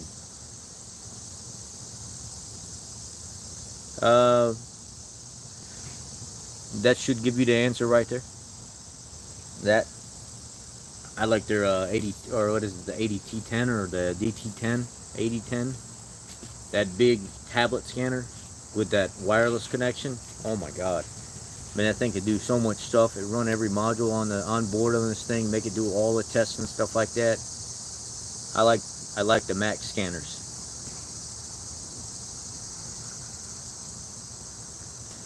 But you know, it was weird because Matco would drop off a scanner for us to try out, and they would want it back a week later. And then Snap-on would, you know, they would drop something off and they would want it back a week later. Mac came by and dropped off a scanner and said, just keep it, guys, get used to it, do what you need to do with it. We understand you want to learn the product better, so go ahead and have it for a while. I mean, he didn't pick it up for 2.5, 3 weeks.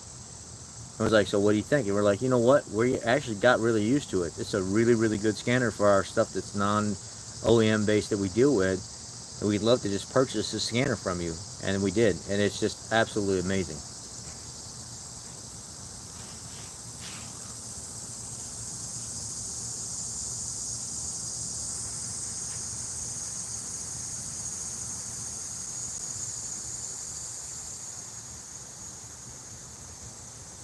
Alright, so I can't even find a Mac dealer here in South Jersey. I haven't had a Mac dealer since 2015.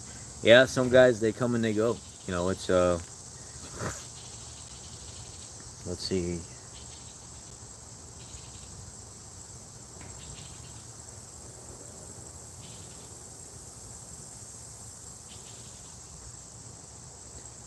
I jump on here and I'm looking up videos of Diesel Tech Run, and as I'm scrolling through, I see my videos. Every other one is one of my videos. I'm like, come on, man, I'm not even looking for my own videos. But my videos pop up on the internet that much? They just, somebody said the other day, I tried to block you twice because I'm not into car stuff and I really don't care what you have to say, but God, can you block me because I'm tired of seeing your videos pop up in my feed? And I was like, huh? What are you talking about? And he said, dude, every day it's like another car video from you or something like that, and on every other thing. And I was like, there's no way. And I go type in somebody else's thing in the search box, and then sure enough, every other video is one of my car videos.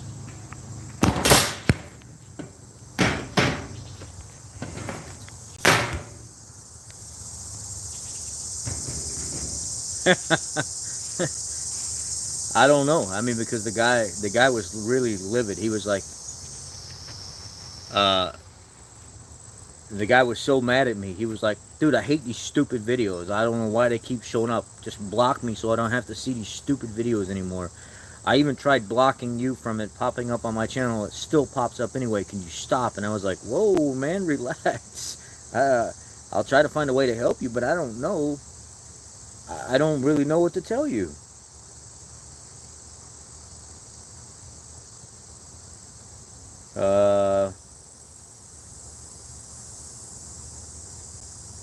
Let's try to find, oh, you said that Toyota Tech. Let me show you guys what the Toyota Tech is that you guys were looking for.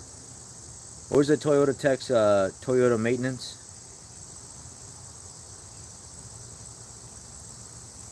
Toyota maintenance. And then sure enough, yeah, he's the first guy that pops up. Here's his channel. It's called Toyota Maintenance. He's got 104,000 followers. And a lot of people love this dude. A lot of people love his content because it's literally all about Toyota stuff. You guys want to watch this trailer real quick? Dispatch Scotch, we got a cold bubbly. Are you gonna get him down? No? Lovely sparkling water. Crack a smile.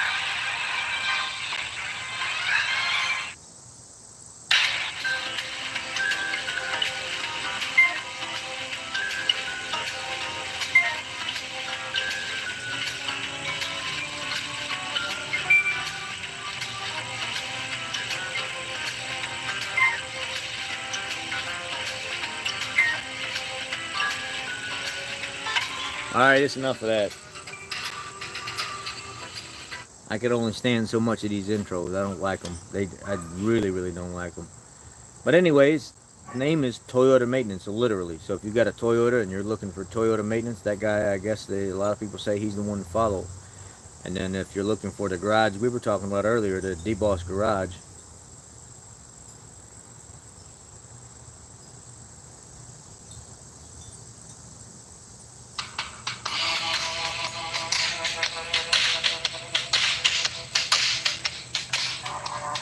come on.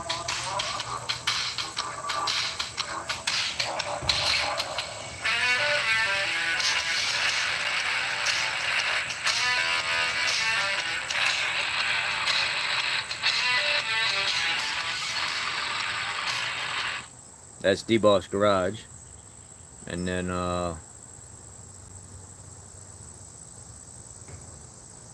somebody brought up Eric the Car Guy earlier.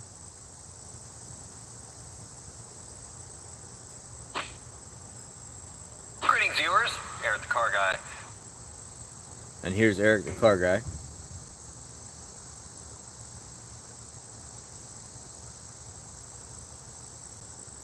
He's a straight shooter. I've never really seen too many intros or anything. Cletus McFarlane is fun.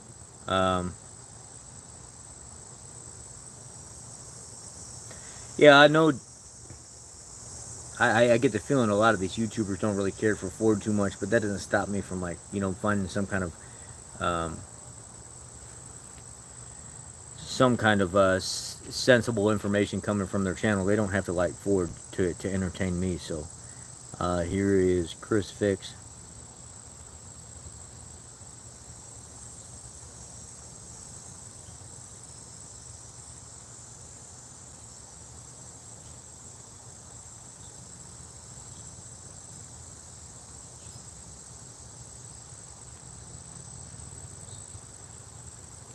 Wait a second.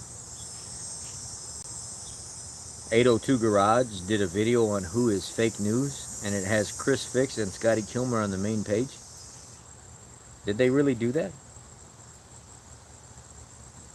I see a video from 802 Garage, and it says who is fake news.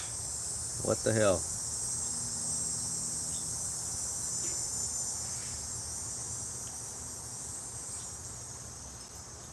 Wow. I guess everybody's got it out for Scotty. Maybe I should back off and let the old man breathe a little bit.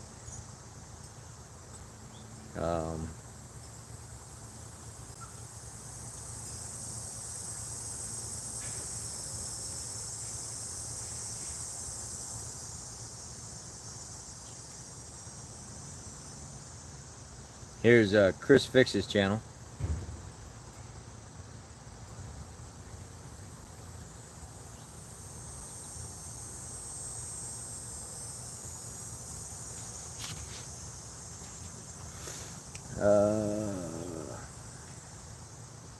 There's another one here. What was the other one you guys wanted to see? You guys wanted me to show people?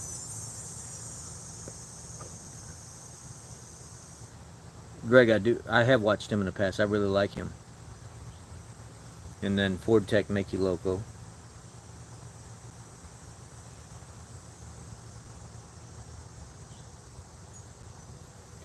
Brian deals exclusively with Fords. Specifically a lot of the older stuff, like the old 3-valve stuff pre-2010. A lot of you are already subscribed to him.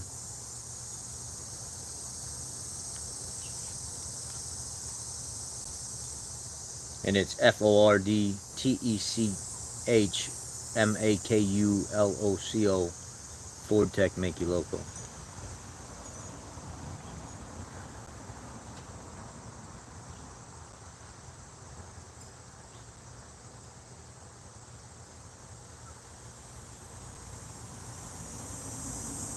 Yeah, Car Care Nut Channel is another good one too, actually.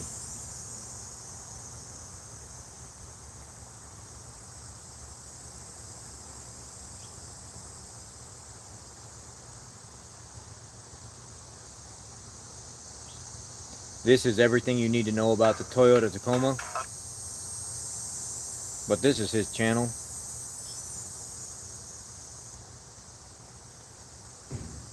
The Car Care Nut, 130,000 followers.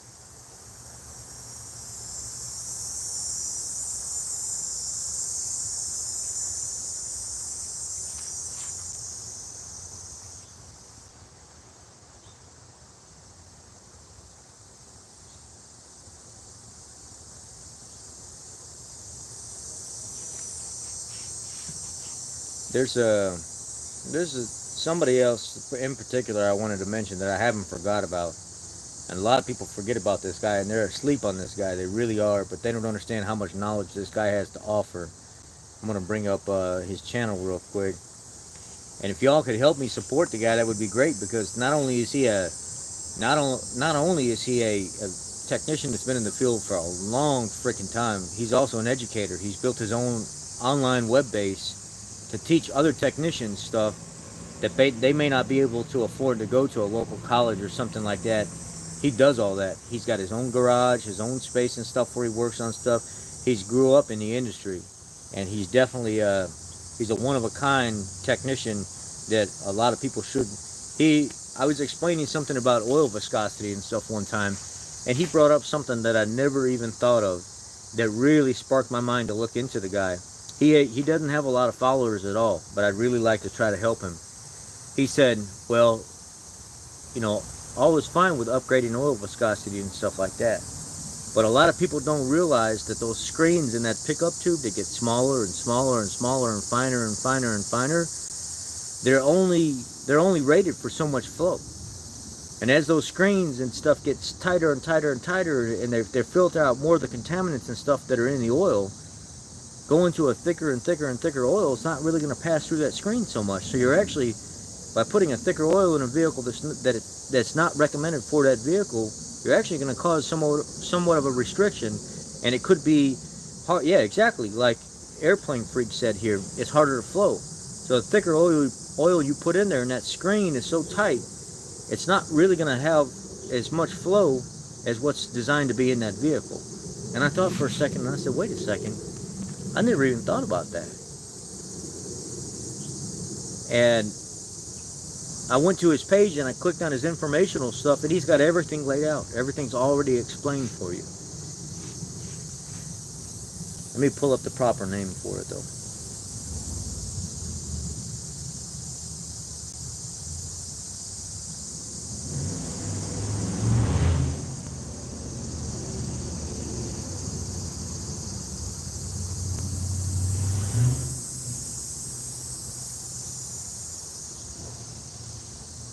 It's going to take me a second to find it. I had it posted here. I'll forget the exact spelling of it.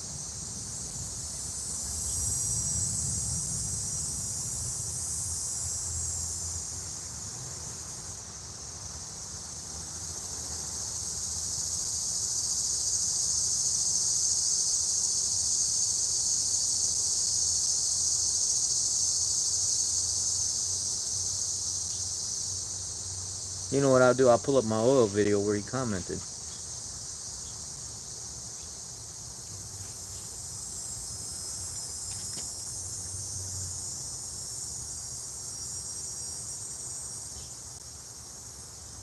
Here it is. I think this is it right here. Alright, so it's Gearhead School. I knew I would find it. And when he first... Here, I'll show you the comment. It's just him right here. It's called Gearhead School. It's his channel. And he said the main reason you should not put thicker oil in an engine is than is recommended by the manufacturer is the extremely fine mesh screen found on the newer car's oil pickup. You put a 20W50 weight oil in a late model car with a fine mesh pickup screen like used on a new car, and the oil pump can't suck the cold thick oil through the inlet screen fast enough, The technical word for this is oil pump cavitation. This results in extremely low oil pressure and subjects the engine to all sorts of problems such as cam phaser issues, the crankshaft bearing failure. Follow the OEM specs, not what you think it should be, based on what your grandfather put in his car. Here's a lesson I wrote on everything that you ever wanted to know about automotive engine oil. And he's got a whole blog posted on the Gearhead website on motor oil. It's a whole tech write-up on it. Explains everything. I mean, this guy, a lot of people are asleep on this guy. This guy is the bee's knees when it comes to understanding what's going on with the real meat and potatoes of the automotive stuff. So if you guys could, let him know that I sent you, and go check out Gearhead School.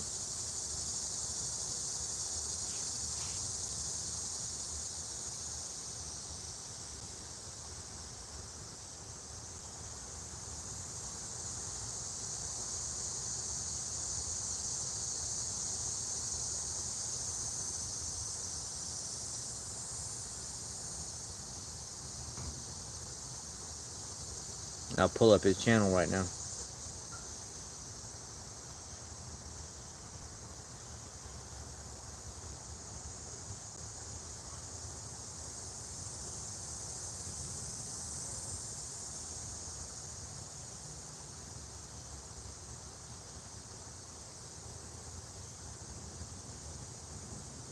There's another big YouTuber that he was actually an instructor to, that came by and did a auto video with him, and I think this guy has over 1 million followers, and we know him, and we don't even put the face together, and this man was his teacher.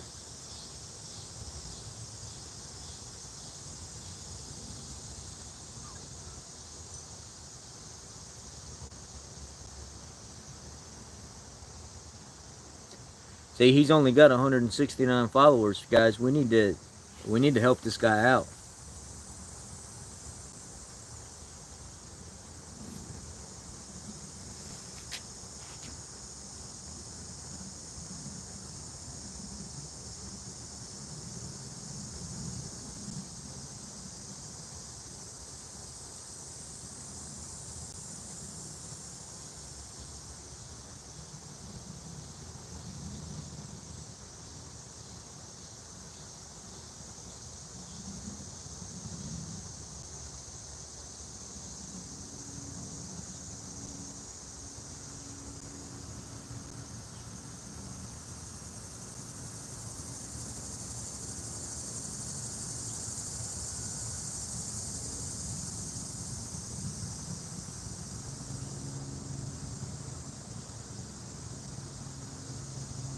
Here.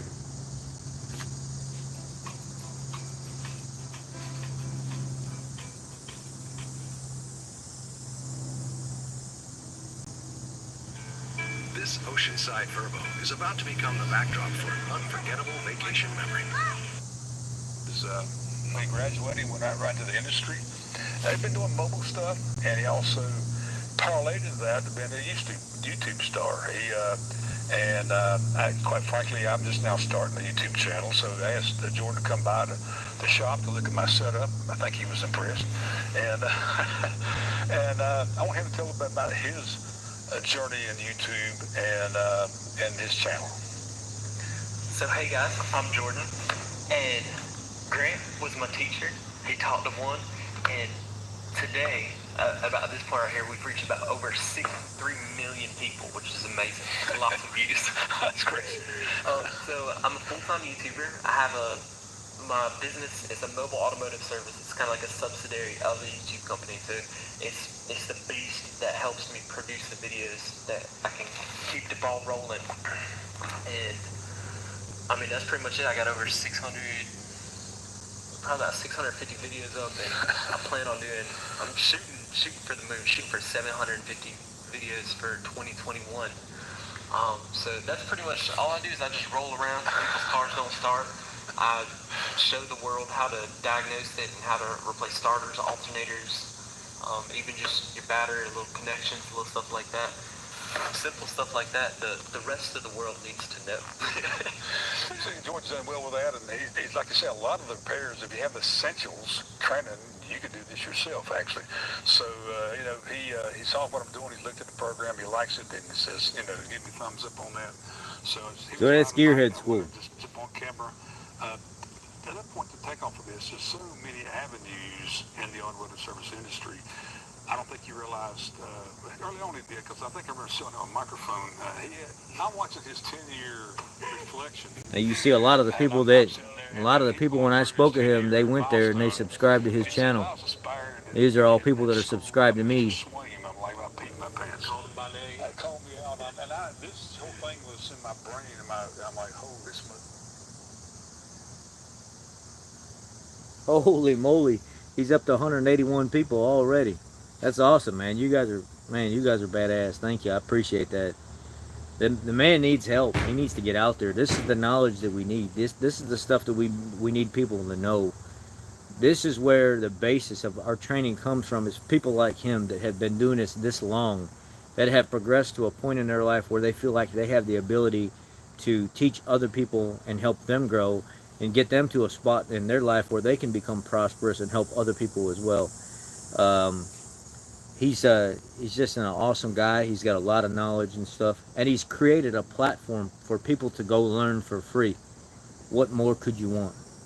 I mean, when you can go to somebody, just gearheadschool.com, let me learn all about oil, let me see what oils are obsolete, what oils aren't there anymore, what these different API readings mean, SN readings mean, or whatever, all this.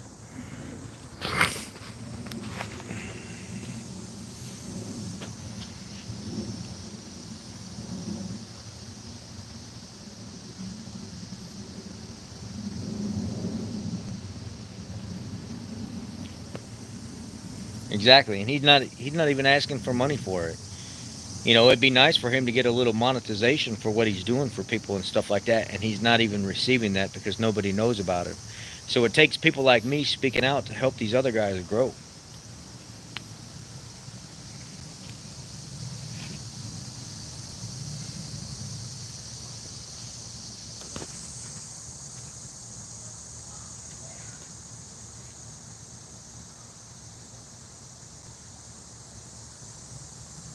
Gearhead School.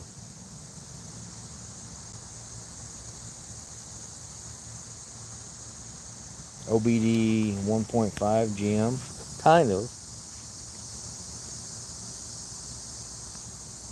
Yeah, Eric the car guy is good. I don't mind him at all. But I'm wondering why 802 Garage. Let's look at 802 Garage real quick.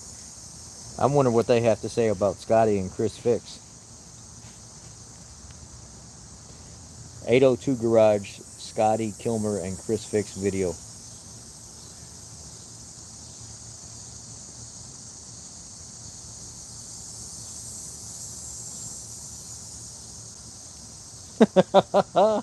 Oh God, I already know what's gonna happen. Hey guys, ChrisFix here. Today on my channel, we got a special guest. Rev up your engines! Wait, Scotty, come back. We gotta do a video together. So we made a video a couple days ago where we tried to show you guys how to change your brake pads, but we couldn't actually agree on it. So we decided we're gonna have a little friendly competition and see who can restore headlights better. Okay, you see what we got here is some plastic automotive headlights. We're gonna show you the proper way to really clean and restore them. And we're gonna see who's better, me with my almost 100 years of experience working on cars, or, the bigger channel with the ocean biography degree. That's right, but everybody's been asking, what does ChrisFix look like? So today, we got a special video. We're gonna do a full body reveal. Are you guys ready? Let's do it.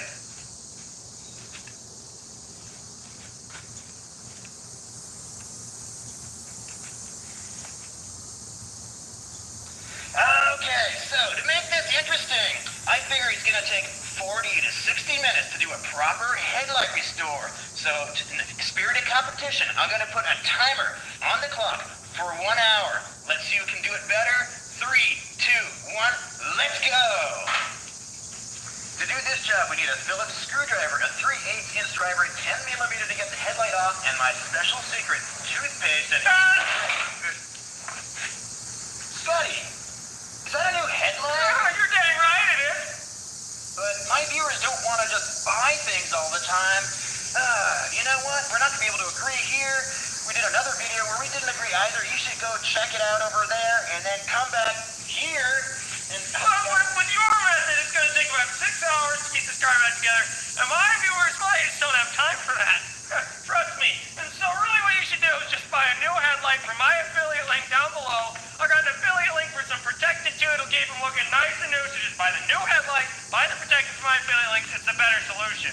Now listen, Scotty, my viewers want a step-by-step method where they can replicate this exactly at home for very little money. It's just about $5, some sandpaper, a little bit of elbow grease. Whoa. My elbows are pretty worn out from working on cars for the past 150 years.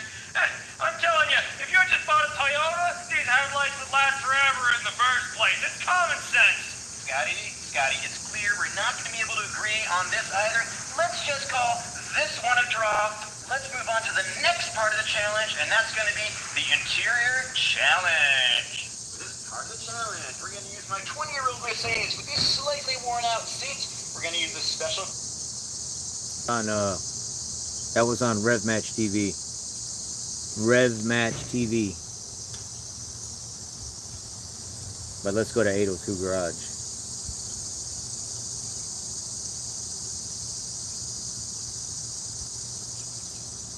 You know what that sounded like, honestly? That sounded like Trump and Joe Biden arguing with each other, getting nowhere.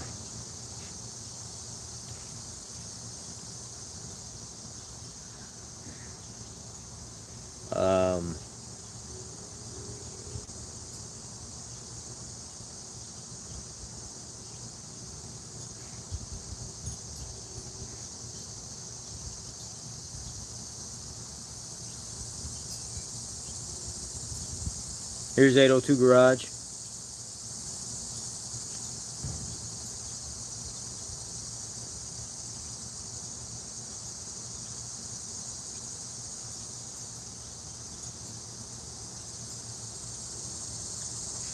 Well, I don't know how much more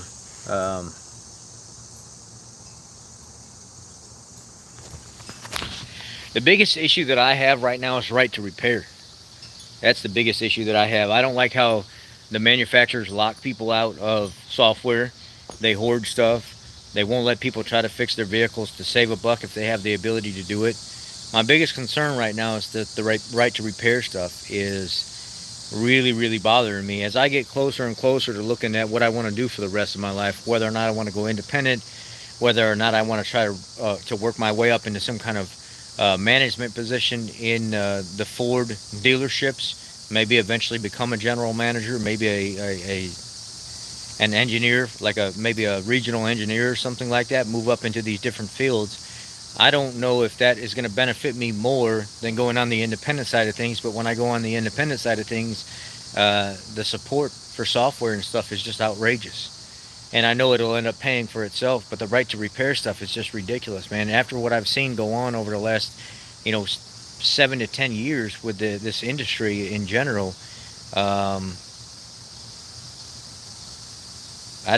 there's a lot of stuff that just doesn't make any sense. After talking to Ford Hotline and the dealings that I've had with them, the only guy that I've ever felt really comfortable talking to that actually knew what they were talking about, and this is just my opinion on things, is a 10 to 12 year diesel tech that worked in the dealership as a heavy duty line tech that moved up into the engineering department at the corporate level. He's the only one that I've ever felt comfortable talking to that actually knew what I was talking about and could help me work through situations. He's the only one. I've talked to regular gas line techs before. I've talked to just people that are engineers that come out of the field, or they come out of college and go right into the engineering department, and they don't. It seems like the diesel techs that work for the engineering team are much superior than everybody else.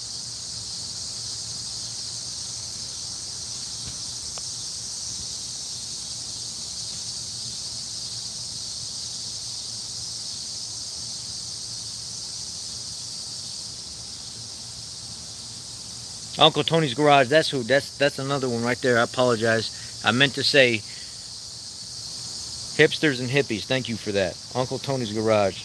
I knew I was forgetting somebody that I really, really, really, really liked. Uncle Tony's Garage.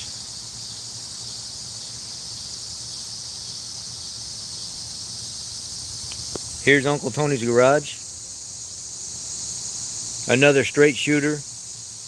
He don't care about your feelings. He don't care about your ingrown toenail or your boyfriend that did you wrong the day before. He's a straight shooter. Says it like it is. Loves old cars. Teach you whatever you want to know.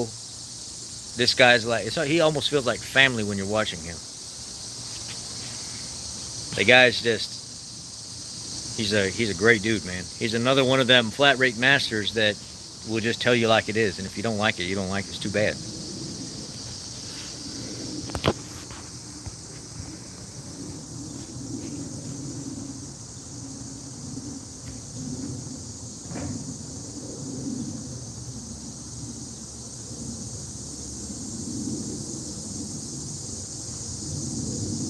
Rain Man Rays. Let's see who that is real quick.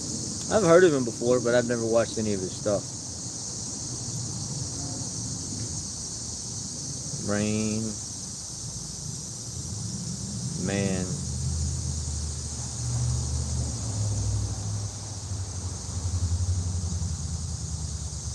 This is the other guy people were talking about, Rain Man Rays.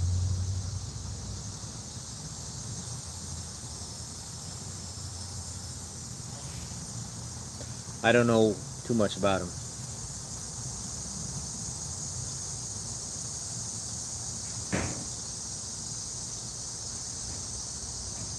Admirable. I mean, the issue that okay, so somebody wants me to honestly give a critique of ChrisFix. Obviously, I can't just say everything good about him. I get it. Somebody wants to hear something juicy. The only thing that I have a problem with ChrisFix is when he starts his videos, it seems like it takes too long to get into the video. But just like somebody said, he is phenomenal for beginner people that want to just learn how to fix their vehicles. Phenomenal. The dude is just perfect for beginners. No problem at all. He's definitely got that crowd marketed.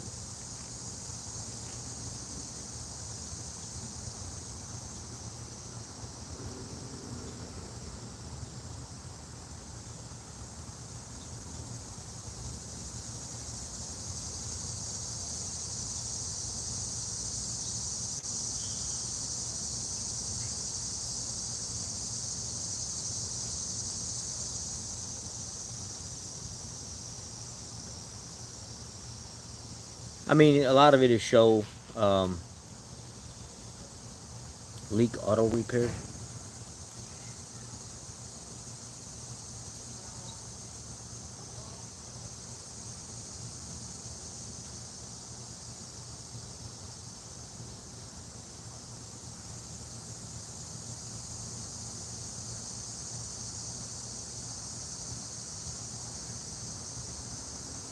I got fired from Honda and Toyota 2012. Well, that might be an interesting video. Leak auto repair.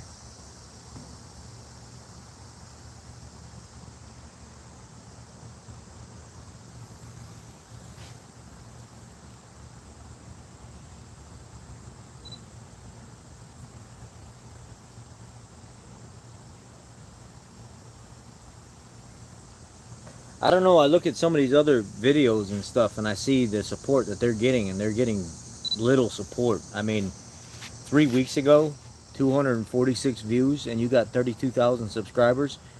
I don't know if you're pissing your subscribers off, or I'm not sure what that is, but that's uncalled for. I mean, I'm just as open and honest as it can be, and even if it doesn't apply to you guys at least respect me enough to watch the video and comment and communicate with me on it. And I love that. I love the fact that you guys do that. I mean, I could put a video out at 5 o'clock in the evening, and then the next morning when I wake up, it's been viewed 5,000 to 10,000 times in less than 12 hours a lot of times. And I'm like, wow, this freaking channel is amazing, man. These people actually really care about the stuff I'm putting out.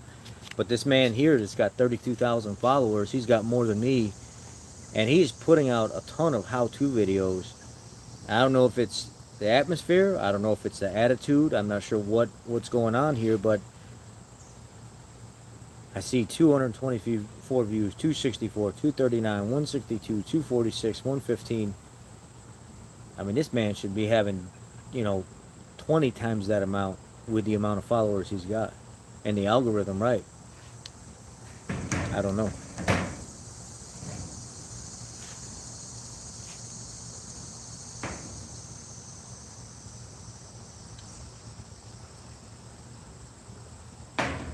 You guys pulled me into the algorithm. It was because of you guys.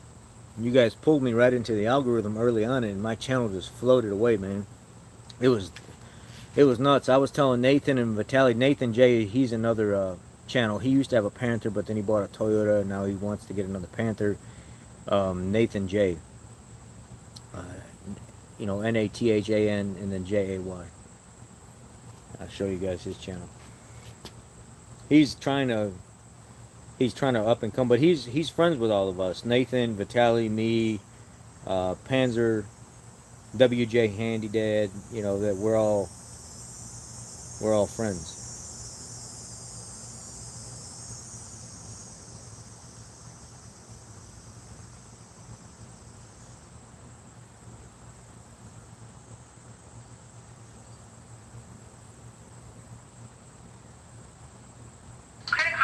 Really easy to understand your credit scores. It not only showed me my scores immediately, but also suggested a few credit.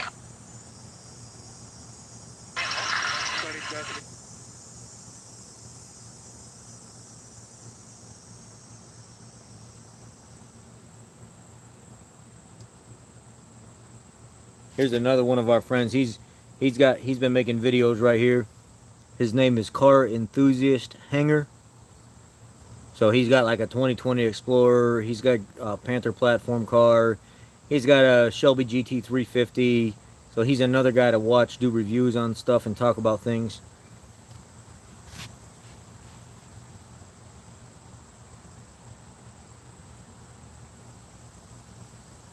I would have sure thought Nate was. Here's that signature L you guys just seen on my channel. And here, this is the video that I referenced where the guy was kind of upset with me when I told him his vehicle wasn't worth $7,000 and that we were going to leave and we would reconsider if we had an offer to make him. And then all of a sudden, all these months later, let me see when this video was made. When did Vitaly post it? This video was made 5 months ago, back when there was ice and snow on the ground. Here we are 5-6 months later, and I'm the one that fixed the man's vehicle after I was told I didn't know what I was talking about. He didn't put two and two together that I'm the face that was in this video that he ends up sending the vehicle to all these months later to fix his vehicle. I kind of think this is funny. Come on.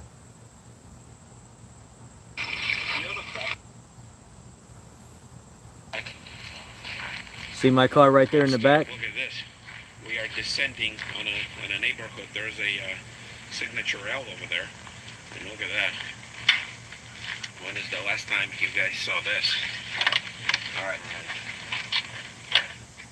So the idea here is that Autoboss me, Nathan, I think it goes by Nathan J, and yours truly, we all met up to see this town car. Now it is a signature L, and it is for Nathan, supposedly. Now, I don't know if the guy whose house this is, I don't know if he's not around, but I will just film until I'm told not to.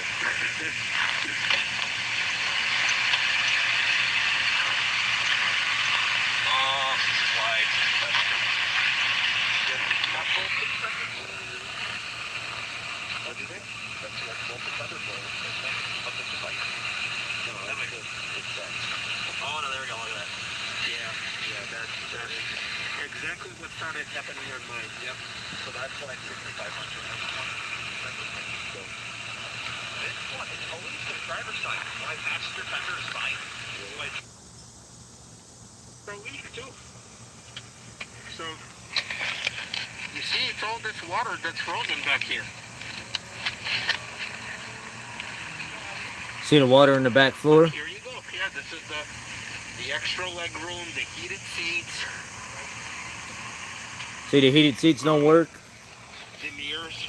All the water was in the floor frozen. Yours truly Then 5-6 months later, they send me the vehicle to get the vehicle fixed. Hat and a mask. Yeah. Once again, I'm not stepping inside just out of respect for the car, because it's going to be a disaster if I go in here.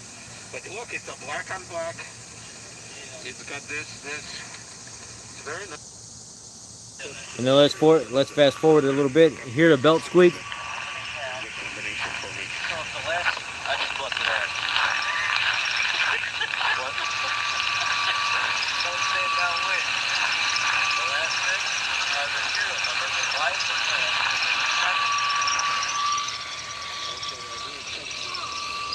It's been cleaned out before. So then you have the belt squeaking and stuff like that. In that video I showed, that's a little bit dangerous, how to fix that belt squeak. It's been squeaking like that for God knows how long, and all it took was just a little cleaning of the pulleys, and then the squeak completely went away. And then all it took was to reseal those water leaks properly, so that water stopped flooding the Panther cars on the passenger side and running all the way to the back. Yeah, with the scraper. And a couple people got a little butthurt about how I showed it, even though I blatantly said, if you're not a professional, if you have not done this, if you don't feel safe doing this, please do not take care of this cleaning like I do. This takes me 5 minutes to do it versus what would take you a half hour to 45 minutes to do it if you pull the belt and everything off. And what did everybody, most people were like, oh man, that's pretty cool. Yeah, I'm not going to try that, but people that know how to do it know how to do it. And a lot of the technicians were like, you know, I do this all the time because I know what I'm doing. I know how to approach the situation and be safe on the side coming off the pulley, or the side, you know, it just all depends on how you want. So if the belt routes like this and the pulley's here and I'm on this side of the belt, it could take my tool and suck it inside and really hurt myself. But what I was doing was I was coming on the opposite side of the pulley as the pulley was rotating down, and I was taking my tool and I was putting it in each one of the grooves and I was cleaning out all the debris. So it's on the opposite side of the pulley instead of on the belt side where it could rip it through. So there was no drag, there was no pull, there was no nothing. And I said, you know, I explicitly said in that video, if you don't know what you're doing, do not attempt to do this. Do not attempt to do this. Don't try this at home, kids. And what does some old head, whatever they call it, what some boomers say? Well, I can't believe you would be mad at Scotty for Scotty saying you don't have to put jack stands under the car, but you're sitting here showing people how to clean the pulleys out with the engine running, and that's so unsafe. What if it flies off and hits somebody? I clearly said in the video, do not do this if you don't know what you're doing. And somebody's still threatening to call my employer up and everything else, and I'm like, golly, man, these people on the internet have nothing better to do than threaten people. It's just, I wish they would come find me and say this stuff. I wish they would come find us and say this stuff so we could shake their hands and sit down and have a cup of coffee and just be men. It seems like in person, people are actually very nice. They're very enjoyable people. You get to see a nice person and deal with a nice person. But when it comes to the internet, it's like this persona comes out that's been waiting to just crawl out of them for so long, but they've never been able to muster up the courage to just go up to somebody and just say, F you! One good time to get that out of their system so they don't ever have to do it again in their life. It just doesn't make any sense.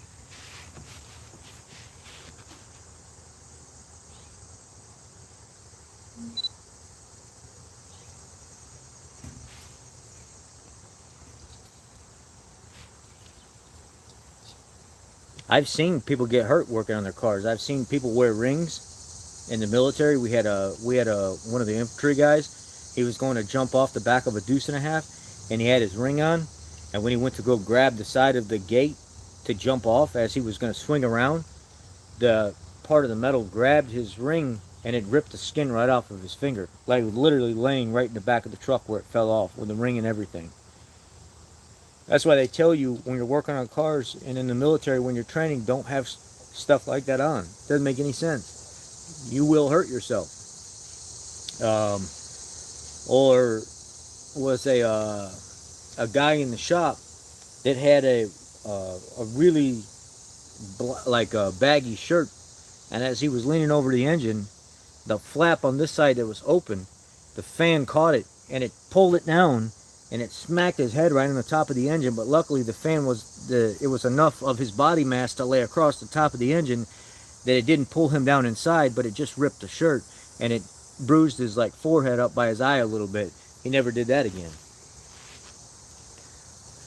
I've seen stuff just like Jason said. I've seen guys with metal in their hands or not handling stuff properly or having rings on that go to weld or do something with electricity and just burn their hand the hell up, weld their ring to an object that they're touching because they didn't realize they were touching something. You know, it's even in the military we always had a protocol, a safety protocol we had to follow. You're not wearing sleeves that are hanging out off your arms. You're not wearing a bunch of jewelry and stuff off your neck. Everything needs to be buttoned and tight to the body. No rings and stuff on your hand or whatever like that. So when you work safely. You didn't put other people in danger and you didn't hurt yourself. And, you know, at that point, you know, think about it like this. In the military, we went out one weekend, me and my buddies, Mike Pryor, what the hell was his name? Connell.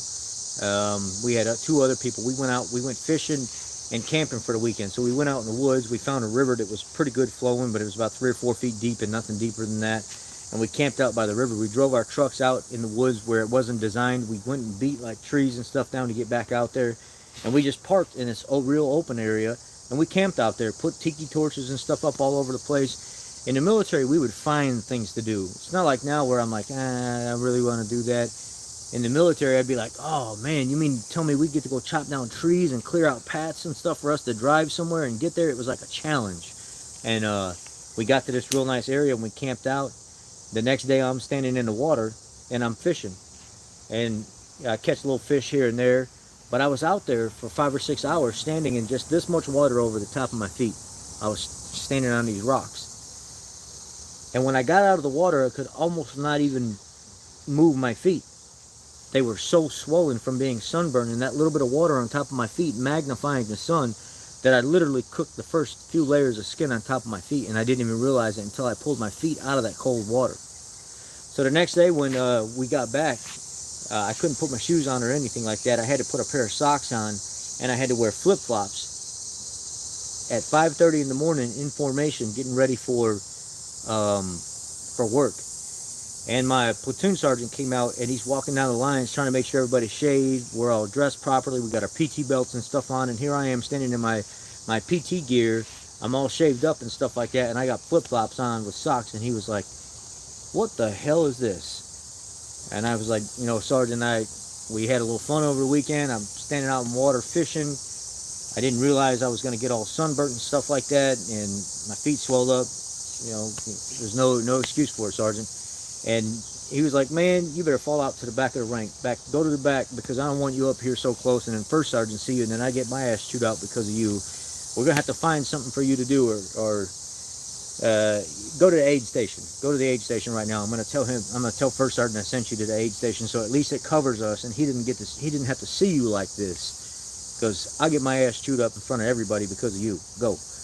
So I apologize, Sergeant. I'm moving right now. So I just moved to the aid station as fast as I could.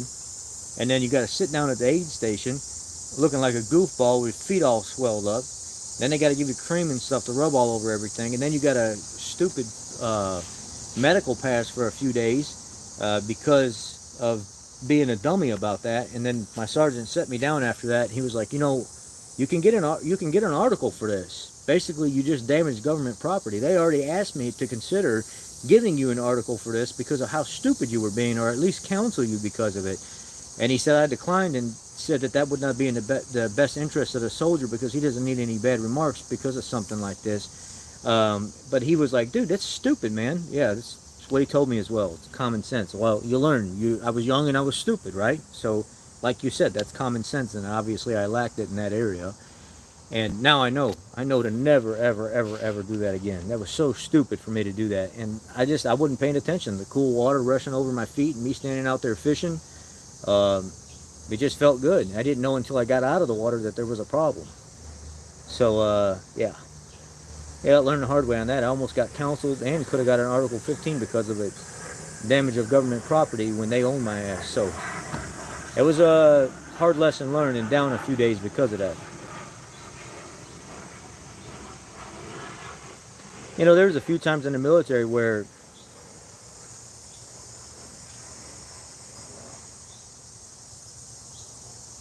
hey, what's going on, man? See you at the shop. Yeah, I have to come by. I might come by today. I'm not sure yet.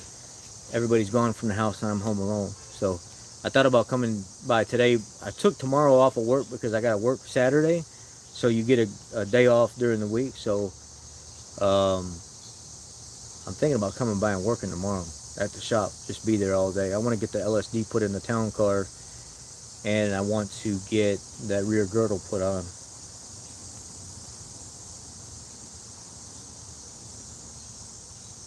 Okay, just let me know. The guy here, Excalibur, that you guys see popping up, he's the other part of the shop as well. I sublease part of that shop from him, so that's what he's talking about right now, in case you guys are wondering.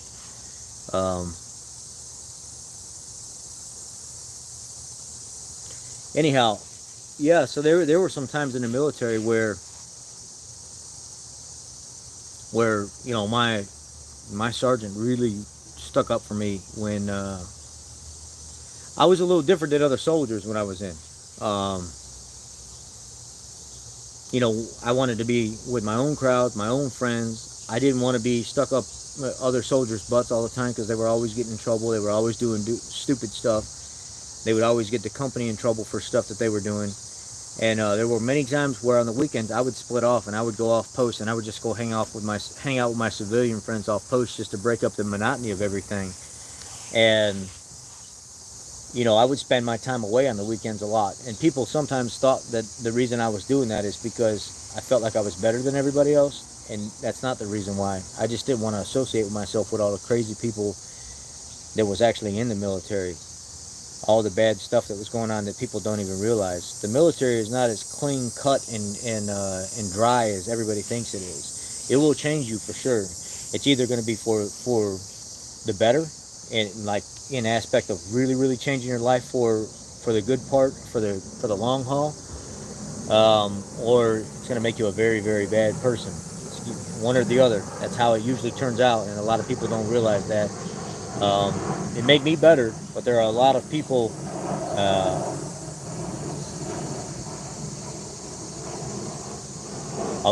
don't realize that there are a lot of people that went in and it made them worse. So it's you too. Have a great day, man. It made me a really, really, really good person coming out of it, trying to like take control of my life without letting other people do that and make my own decisions and not have to have people do that stuff for me.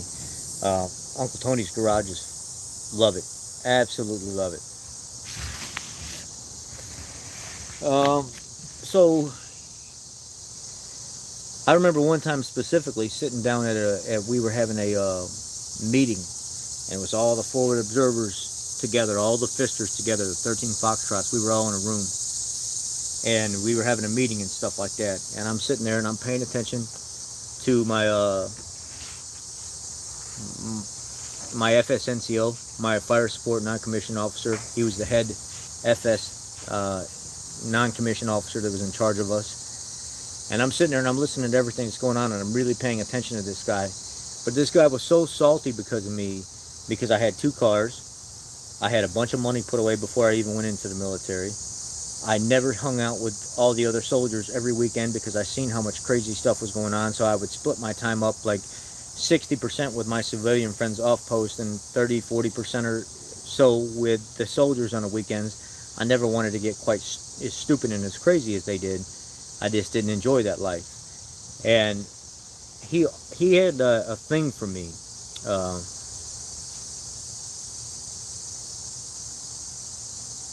Thanks, Will. I really appreciate that, man. If you ever need help with anything, let me know, man.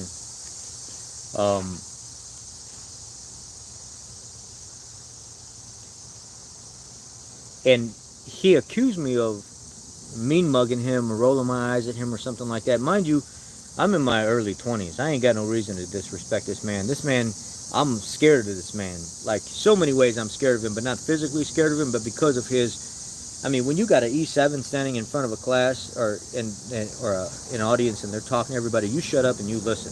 That man has been in for quite a while. You just shut up and listen. And so that's what we did. We gave him the utmost respect, and we just shut up and we listened. And he looked at me and he talks.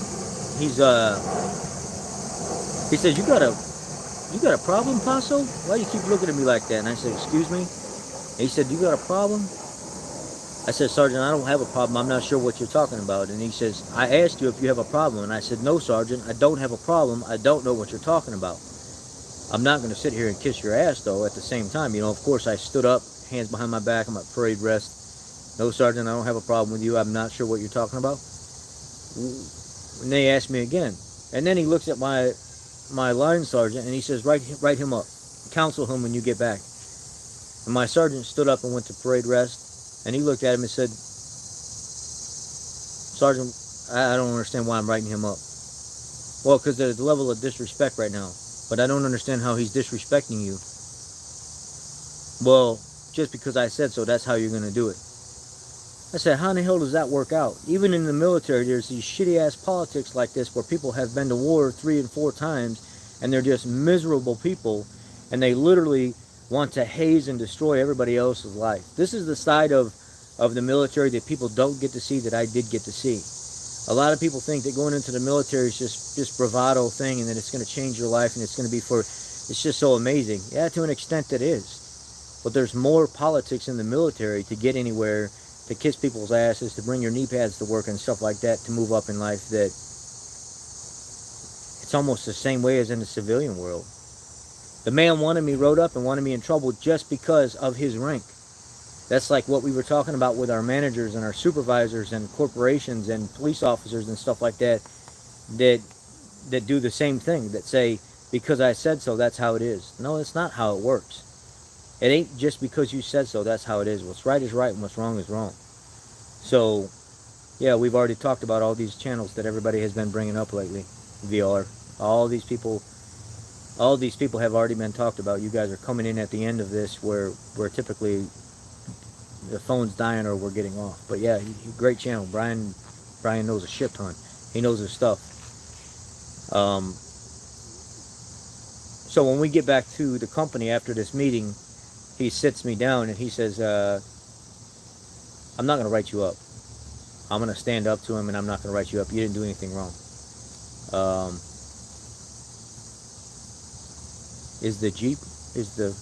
What are we talking about now? Yeah, I mentioned Car Care Nut as well. I mentioned all these guys. Is the Jeep video with the diesel line posted? I just came across that video. Well, the diesel line that blew off that Jeep is on the national back order. We call up our Chrysler store to get that line, and they can't even put their hands on it. It says less 45 days. Will not be available less 45 days. And I was like, what does that mean to the parts guy? And the parts guy said 45 days is the least amount of time it's going to take to get that line, but we don't even know if that's true. So they searched around on eBay, and they found the line on eBay, so it's going to be here tomorrow or Tuesday.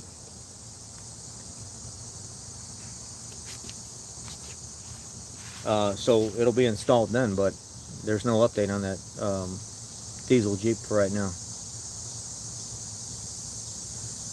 Yeah, I mean, I guess from what I understand, I said it was a Mercedes engine in the video because I suppose they used to use some kind of Mercedes engine in the Jeep, but they went to a VM Motori design, which if you look at Wikipedia, it says a GM Motori design was gained from like GM or something like that. And with the amount of people that corrected me in that video saying that is not a Mercedes design anymore, it's a VM Motori design, you would think that new people coming on the video would click on the comment section and say, "Oh shit, the top 12 people are telling him that's not a VM or that's not a Mercedes design, and they still leave the comment anyway. Well, that's not a Mercedes engine. That's a VM Motore engine. You said it wrong. You said this. You said... What about the rest of the video? Do we not comment on the rest of the video? Or do people just naturally feel empowered by correcting other people after they've already been... That's like your dad or your mom coming up to you every time as a child you did something wrong and say, remember when? Remember when? Remember when? Remember when? Remember... Or your wife, you made a mistake sometime. It's like, come on, dude. Relax. Relax, man. It's been corrected 1,000 different times in the comment section. It almost makes people feel empowered to say, ooh, the Ford boss was wrong, and I get to tell him what's right.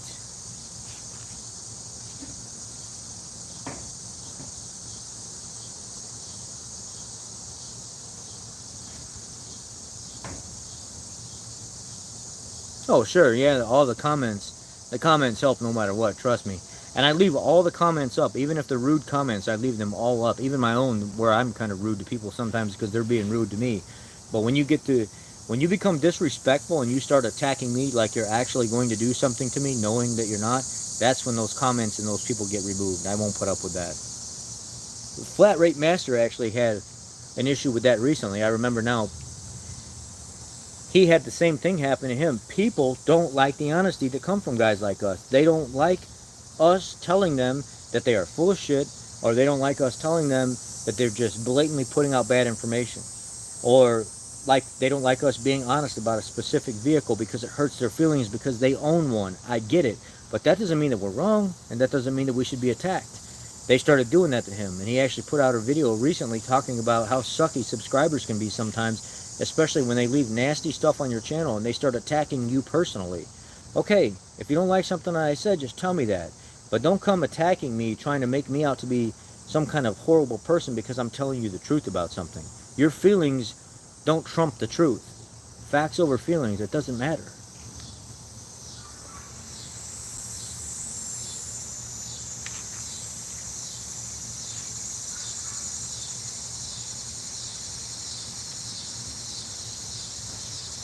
Yeah, it does. Joseph said truth hurts worse than any. It does. But, you know, even the Flat Rate Master, that dude is a respected guy in the community. A lot of people look to him for answers, and he's still getting attacked by people. I wish somebody would just hurry up and show up and do what they say they're going to do. Like, literally, I don't want them to do that, but I wish somebody would. I wish people would stop making empty threats so I could post a video of somebody getting their teeth knocked out on my channel to say, well, this is what happens when idiots show up. They get dealt with. Like, stop making threats. You're not going to do anything. Just stop threatening people. It doesn't matter.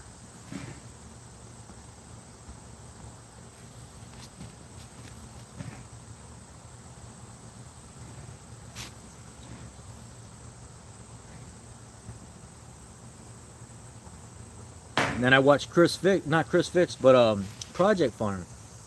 There was some dude attacking him in the comment section on one of his videos. Like, Project Farm is probably the only dude on the internet, or one of the only guys on the internet, that does not deserve that. He's not confrontational at all. He's super respectful to everybody. He replies to every single comment in his comment section. He likes every single comment in his comment section. He gives people time that no other creators actually give people, and people still threaten him. Like, why? Why would people even do that? It doesn't make any sense.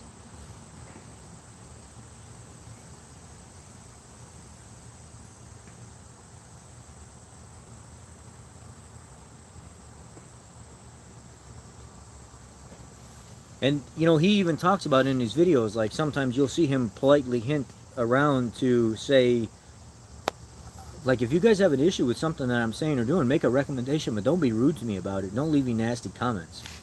You know, why? A lot of the people I think that are saying stuff online, though, honestly, are kids that are just, like, are kids that are just scrolling through and they see people live and they're trying to just start stuff with people. I think it's like teenage boys and stuff like that. And maybe you guys could agree with me. Like, most men wouldn't go to another man and do stuff like that. Most of the time, the attacks that I get from people on here, and don't take this the wrong way. Some of you are probably going to take this the wrong way, and you're going to hate me when I say this.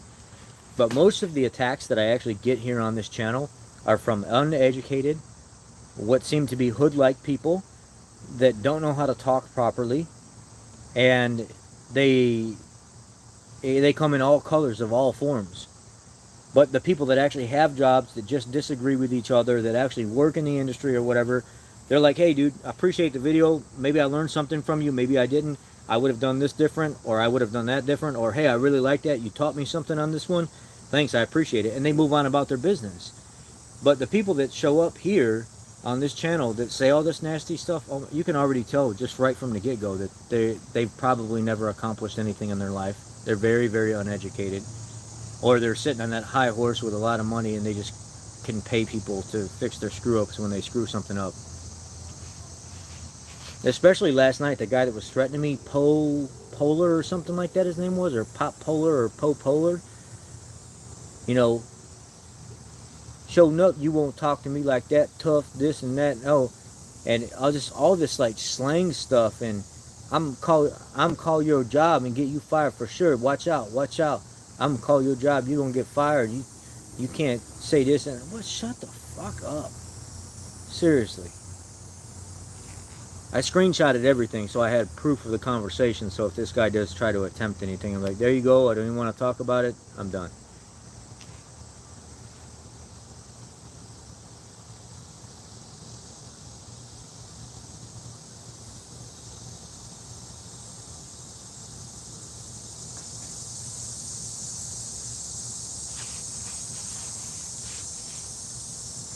I don't know.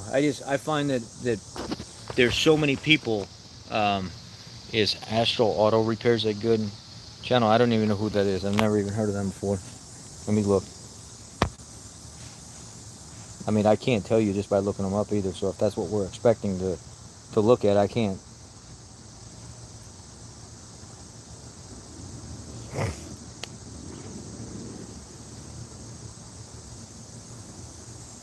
Now it's not that he was bipolar. He was mad that I said something about Scotty Kilmer. And Scotty Kilmer definitely tailors, and the uneducated crowd really lean on Scotty Kilmer heavily. The people that don't know anything, the people that they can't pick apart the BS and stuff, they're the people that come here that try to start stuff. Honestly, I mean, just clean cut and dry. You want it like it. You want the raw. You want the skinny. It's the Scotty Kilmer crowd that comes here that are just that, man. They are lost in the sauce, ate up like a soup sandwich. I ain't never seen nothing like it before. Astral Auto Repairs.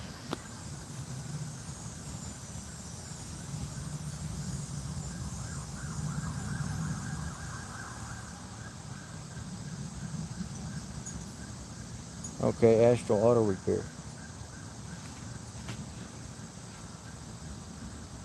I mean, he must be all right. He's got 97.7 thousand.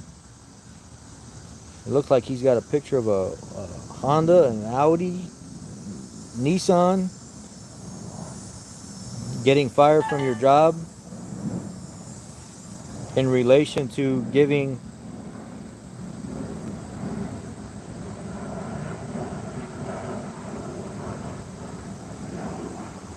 I don't know, man. Here we go. Another guy with, 3 times the amount of followers. This is why I love you guys so much. This is why I love the support that I get here.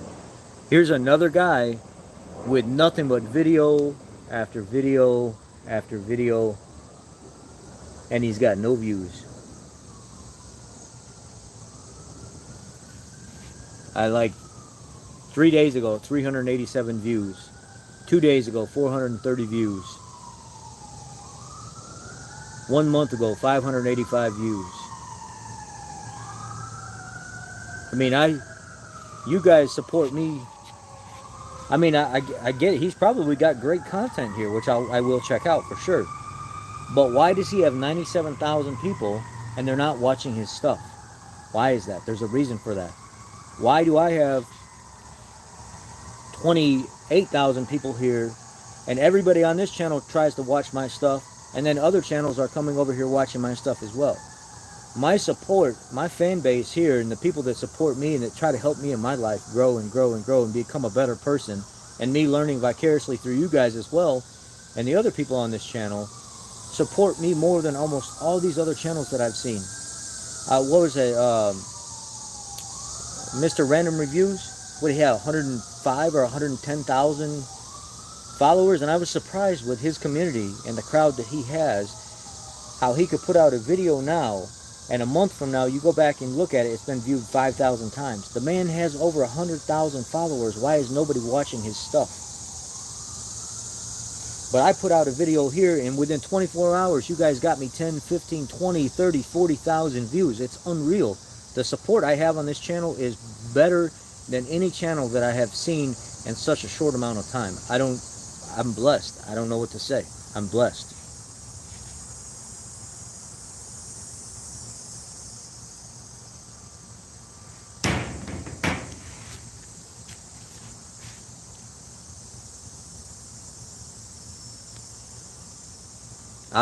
I just try to give people what they ask for, man. If people need help with their vehicles, and you know, as much as I've been threatened by higher up to stop doing this and I don't stop. I just keep doing it. When I get off of one of these videos with you guys, just one of these videos alone, let me just put this into perspective for you. One of these videos alone, when I get off and I let it load, it says by the time the algorithm is updated, within like 30 minutes to an hour, I've already been viewed 5,000 times. And it puts me at so many, like, thousands of minutes watched by all the people that are on here, that I'm in this standard of viewership that's completely in another, completely different bracket. It puts me in a completely different bracket of other creators, to where my stuff is getting watched completely different.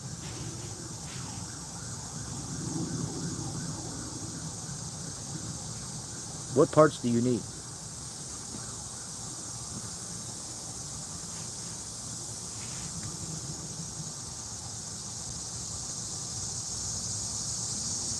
Yeah, Eric from South Main Auto, he's nice. He's got a nice family too. I like his shop. I like his country atmosphere and stuff that I wish I could have the type of atmosphere he has with his garage, and kind of like that country type setting, with his loyal local following plus the following that he has on the internet. That would be surreal. I mean, that's my dream, is to have something small like him, but not something too large, but yet still have the same type of following. He's got super loyal followers as well, man. Brian, Fortec Makey Logo, he's got super loyal followers. Eric from South Main Auto, he's got super loyal followers. Those are the channels that excel because of the fan base that they retain. The people that go there for the raw, good, straight to the point information. And if you notice, a lot of these other channels have the cartoony stuff and the crazy intros and things like that. Some people like that stuff, but most of the time, the guys that are just straight shooters, if you look at their actual, how many times their video has been viewed, the amount of watch time and stuff like that, they're much further ahead of everybody else. I seen somebody last week that had 1.1 million followers, and in 2 years, one of his videos had only been viewed 100,000 times or something like that. And I was like, I just put out a video 6-7 months ago that's already been viewed 600,000 or 700,000 times. I don't get this. Are these guys paying for numbers to be fictitiously put on their channel so it looks like they're bigger than what they are? Or I don't understand how all this works, because it's not, the math isn't adding up.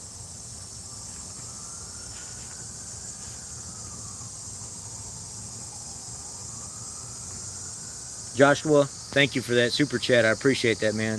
Joshua said, love the channel. You're the reason I gave Ford service department my business. Your support from us is because your honesty and straight to the point. Thank you. I appreciate that. I really do. 11 F-150 inner EOX KWRS. What does that mean? Is that like abbreviation for something? Inner,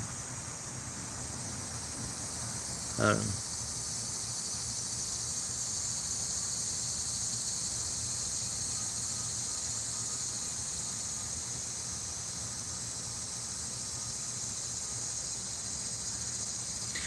You know what I thought about doing? I thought about contacting Eric and then driving up there to meet him and doing a video with him just to say hi to everybody and just tour Eric's garage. I haven't seen anybody do that yet, and I was like, why not take my vacation and drive up there and thank Eric for all the wonderful videos he puts out, and go visit his garage, and just to see face to face and say, thank you, man. Thank you for being real. Thank you for being honest and helping people out and doing what you do. Just seeing another YouTuber and thanking them for what they do can mean everything.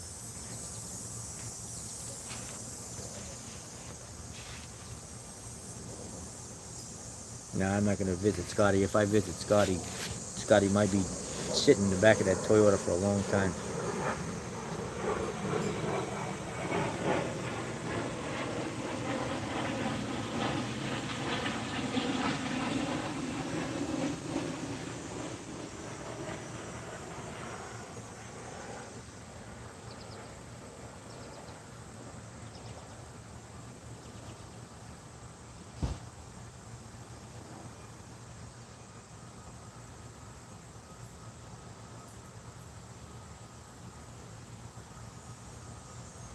I'm not sure. I seen something about tires that are being filled with these like plastic urethane type inserts or something, that they're like honeycomb designs that can expand and contract, and they're supposed to be, the way they're designed, almost as comfortable as tires with air in them. I also seen that, I don't know who it was here, somebody here just brought it up. I don't know if it was Rich or it was somebody else, where they have inserts that you can take the tires off, and you can put the plastic liner around the tire, and then it's a cable driven system with slots on each end, and you can actually tighten and adjust the run flat to the actual rim itself. And what was it, like $500 for the kit or something like that, or $800 for the kit? And you actually put these in the rim inside the tire, and if the tire ever goes flat, it will actually run down to that run flat bead that's mounted with that cable drive system inside, and it saves people a ton of money. And they can get places safely without having to worry about running into the rim and paying $500-$600 for a rim. If they destroy that one run flat, it's, you know, $125 to replace it, and that assembly, and that's it.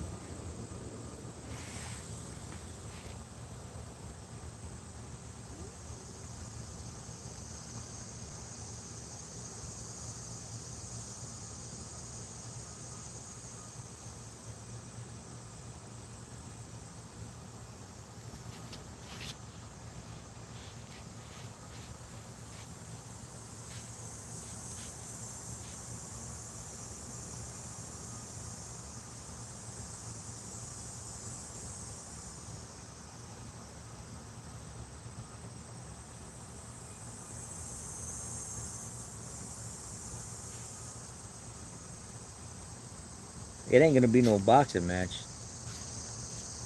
I can tell you that. I'm gonna dump this Jarrett Paul out in the garbage can so he can't find it.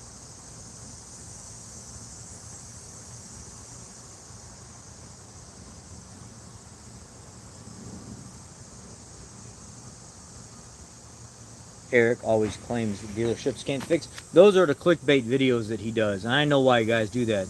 You guys try to pin people against each other, and that's how they generate their viewer following, just like Scotty does. So when Eric does that, I'm like, oh, this kid again. No, well, not kid, but this guy again.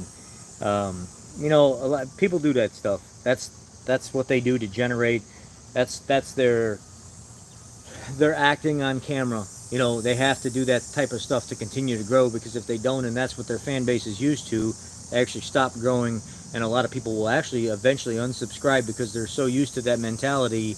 When they don't get it, they'll actually leave that channel and go to somebody else that does do it. So unfortunately, it's a big acting show as well.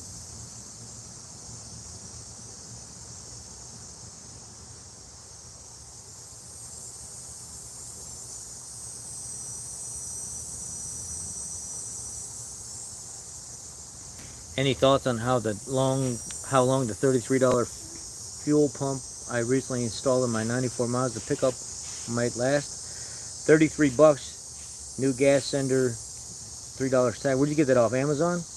Who knows? 2 minutes? 2 hours? 2 weeks? 2 months? 2 years? Who knows? At $33, you're pretty much asking for whatever it is that you get. If it starts up and runs one time, $33 paid for itself. Not trying to be a jerk, just being real.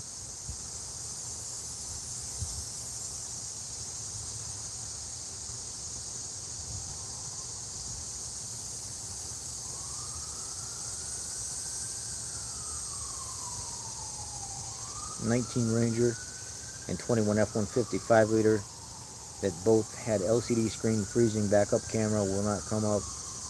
Have to restart vehicle to reset. Freezes once a day. You've seen this? Of course I have. I've seen that. I've probably seen that issue more than anybody in my dealership has, because they call me the sync guy, or the APIM guy. I remember one of the technicians that actually went to work for another dealership. One day he was so pissed off and disgruntled that he walked by and he was like, "What are you doing, another APIM?" I was like, "Yeah, what's it to you?" And he was like, "Oh, it seems like all you're doing all the time is APIMs." So, grumpy butt? I mean, what do you care? I'm fixing a customer's vehicle. It's an accessory protocol interface module, and it jams up. Updates typically make it worse. What ends up happening is there's icons and emojis and stuff, whatever that could be in people's phones when they upload or they sync their phone to their screen or their vehicle. It typically jams up the system a lot, and that's not the only reason why. The accessory protocol interface module over time Ford went with different vendors. Samsung tried to partner with them, they thought it was too much. Apple tried to partner with them, they thought it was too much. This person tried to partner with them, they said it's too much. They don't want to do the contract. And then I think they found a cheaper contract, and they went with their accessory protocol interface module. And when that screen freezing and camera issues, and all of a sudden you go into your settings. Now, first of all, when you're looking at your screen, on the bottom right, it'll say, there'll be like some lines or something, or it'll be like a picture of a sprocket. You click on the sprocket, and then you go over to General, then you go into Settings, and then you go into Master Reset. And when you click Master Reset, the vehicle must be stopped when it's initiated. And what it will do is it will clear out the entire system. It'll clear out all the phone numbers, the data and stuff that's in there. But make sure when you do the Master Reset, if you have a nav card in the slot, on some of the older ones, there's like a little SD card slot where you can put a nav card in. Push that to get it to unsnap. You can just leave it in the slot, but don't unsnap it so the vehicle's not reading that card. And go ahead and Master Reset the system. It'll clear everything out, and then monitor it and see if it comes back online. If it doesn't come back online and it's still slow, and it's slow to touch, the nav freezes up, the screen freezes up, the backup camera freezes up, what you have a problem with is your accessory protocol interface module needs to be replaced. 99.9% of the time it's the APIM. That's how it works.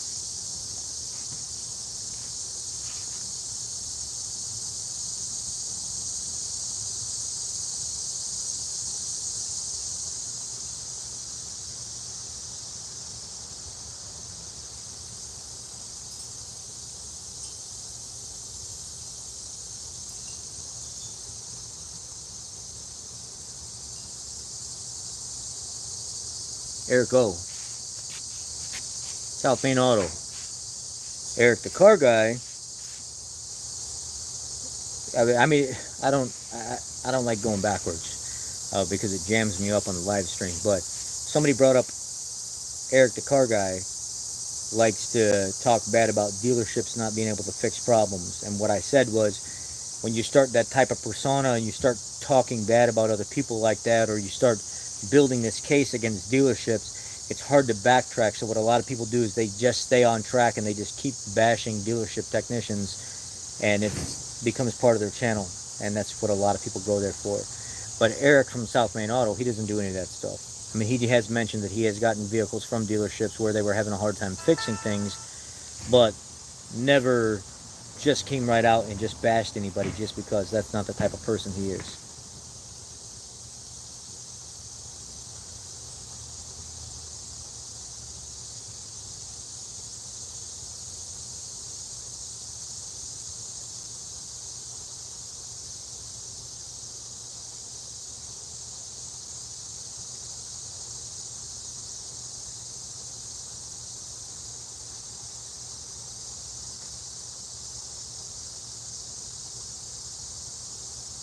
Nah, the EcoBoost Hybrid is not very good, to be honest with you.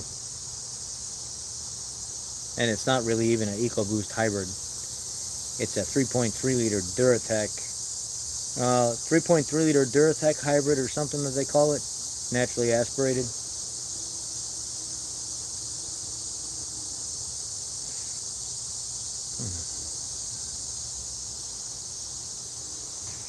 Yeah, I have to agree with the gaming ravioli. I have to agree with your dad.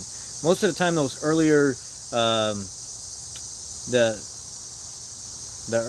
late 70s, early 80s, mid 80s, all the way up until like the mid 90s, the alternators were kind of junk.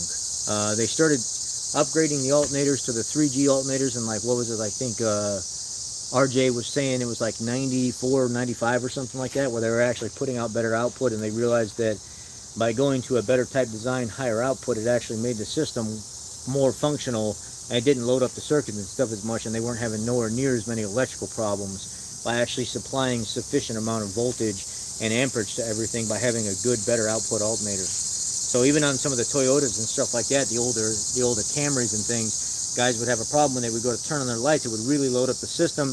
The lights would be very dim. You go to look through the electrical system to see if anything was wrong. Nothing was wrong, but you order a higher output alternator or have a custom alternator made, and you go from 80, 90 amperage to 170 amps, 200 amp alternator or something like that, and then all of a sudden everything's super bright, nothing's malfunctioning anymore, and everything's working really, really, really good. So it's just a matter of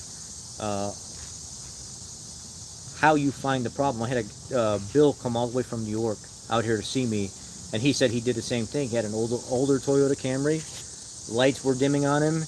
He had it checked multiple times, going through the circuits, everything was functioning fine, until a Toyota guy, a specialist, popped up out of nowhere and said, look, man, just upgrade the alternator. You're not going to find the problem from them dimming lights. The alternators, it's poor quality. They don't run very good long term. And if you actually have one custom made, or you find a higher output one with better internals, you'll love it. So he actually ordered one, I think it was out of like Nevada or something like that, where they actually built him something like a 250 amp custom made $400 and some alternator to go on that Toyota, and he said since he's owned it, he hadn't had a lick of problem by upgrading his alternator. Nothing, no issue at all.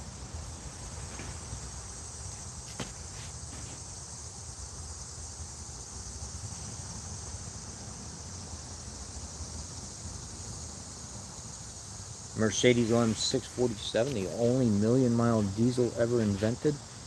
There's a reason why. I don't know about that one. I don't know about that one. Somebody's got a strong opinion here.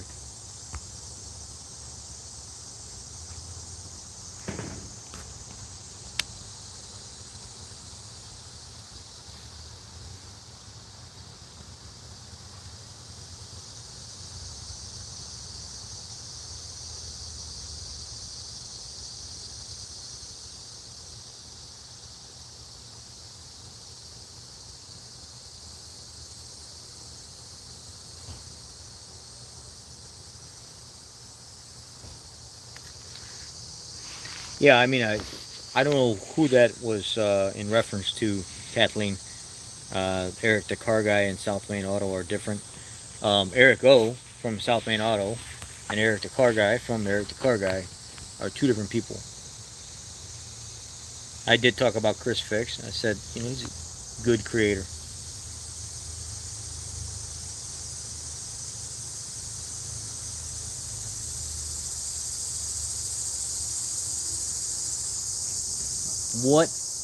What all are you dealing with those U codes? First of all, I have to ask, have you checked TSBs? The battery terminal, the positive terminal on the battery causes a lot of issues with those Explorers. Make sure that whenever you go into a supply post, take all the powers off of the battery post itself. Take all of the power cables off of there and touch the stud, the power supply stud, and then where it branches off all to the other side of the fuses, and touch each side and ohm it out. And you might come across one of them that's open. It should not be open. It all depends on what you're working with. Is it a passenger car? Is it a cop car? Those Explorers have a lot of communication issues that end up jamming up because of low battery voltage, people changing the batteries out in them and not doing the battery monitor reset, the sync system causing a lot of issues. It needs to be reprogrammed, but people don't reprogram it, and it starts causing communication issues because it jams up the network, and then it sets a bunch of U codes. What are your codes? I mean, there's if you can email me or let this video in, I'll close this video out, and then when it ends, send you the email, and then you can email me the codes that you're working with. I can give you better. I can give you my better recommendation on where I would go.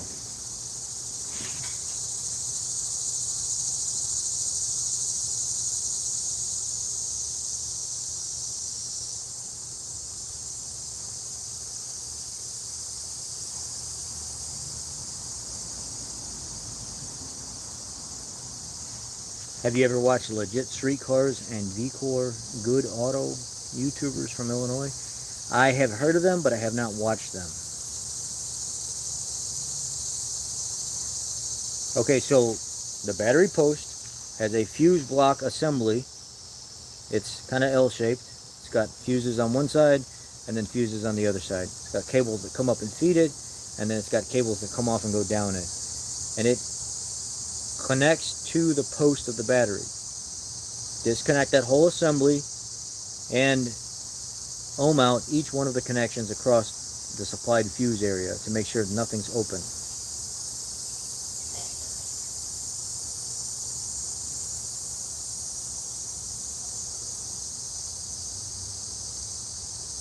Scotty seems like he knows some stuff, but seems unhinged. Yeah. Well, I'm not going to ever say anything positive about that guy again. He's okay. He's got his crowd, his Kool-Aid crowd, but that's it.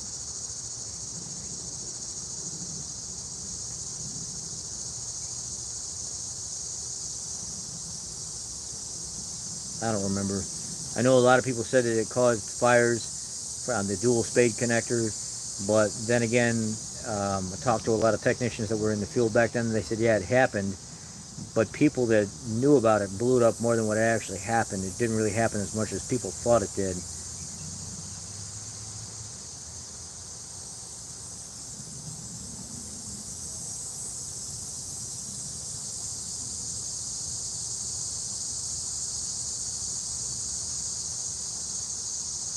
Well, the problem is Eric Page said, or Richard Page said, every time somebody jump starts a vehicle, it potentially fry their ECU and PCM and put their car in limp mode because they don't know how to do it correctly. That is absolutely correct. A manufacturer themselves, when you read the procedure to jumpstart a vehicle, it says to put the positive lead on the positive and take the negative and find a good ground spot on the engine somewhere. Do not hook it to the negative post on the battery because you will screw something up. And I've noticed more and more in the literature it says go to the positive post of the battery and go to somewhere solid on the block, a good mounting spot on the block, and jump start the vehicle that way. And people don't even do that stuff anymore. They just jump start it however the hell they want, and the next thing you know, fuses are blown, everything's blown.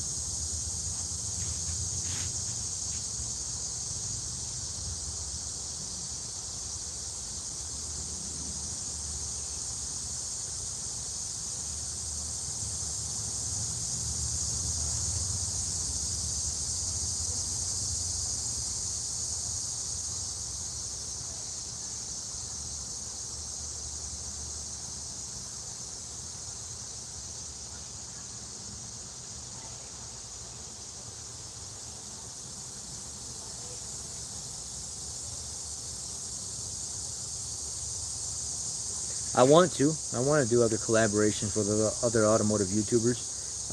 I've done a couple with some smaller ones so far, some guys that are of decent following so far. I did some videos with just not collaboration where I'm in the videos with them, but what would you call it? Like a video gallery together of things. But yeah, I'd love to.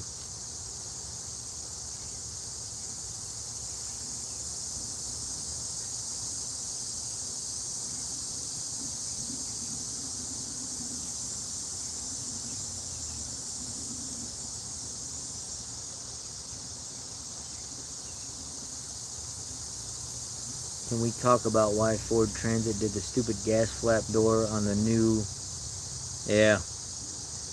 I noticed on the new Transits as well, like even on some of the earlier model Transits, Those doors are in such a bad spot. Every time you get in and out of the vehicle, people are busting them off all the time. Why would you put the gas fill door right by the door as you go in? So every time you go to get in the vehicle, your butt's hitting it, your body's hitting it, your arm's hitting it. Every time somebody walks by, they have the potential to push into it. It breaks off all the time. Yeah, it's not a good thing.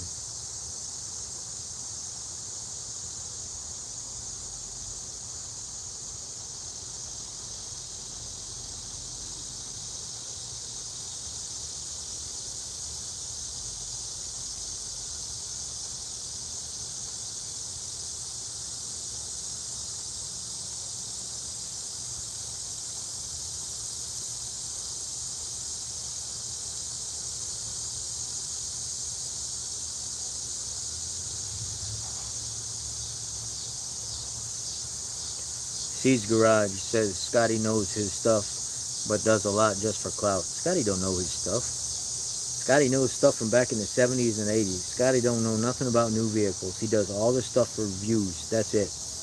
He don't know nothing about these new cars. He knows what he reads on the internet. He doesn't put his hands on them. He doesn't fix them. He doesn't get involved with the manufacturer stuff. He doesn't know the repairs to them. He just talks trash about them. Do not give him credit for knowing his stuff. He does not know his stuff. He talks trash about all these other manufacturers out there, but yet doesn't even know how to begin repairing most of the things that go wrong with them, because he doesn't do that. He's an opinion-based channel with no hands-on experience. Remember, when you say somebody knows their stuff, make sure they legitimately know their stuff. He does not know his stuff.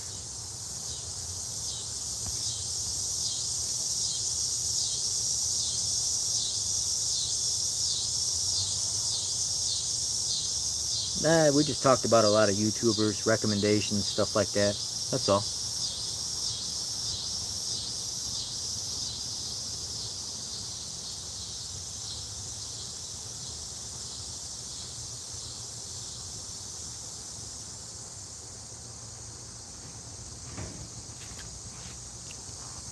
Well, it's because I'm scrolling.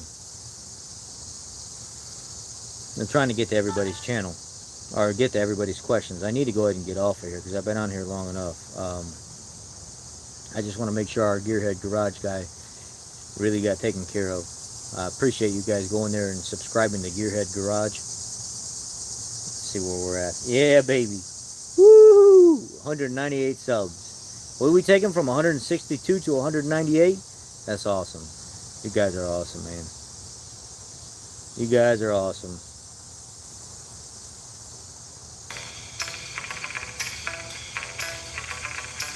What if you could remove price as a barrier? Chances are you'd get a lot more customers. Affirm's flexible payment options make it I don't want to hear it.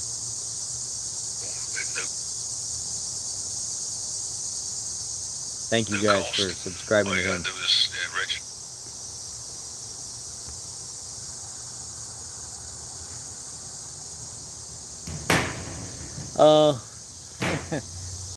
Electric valve timing.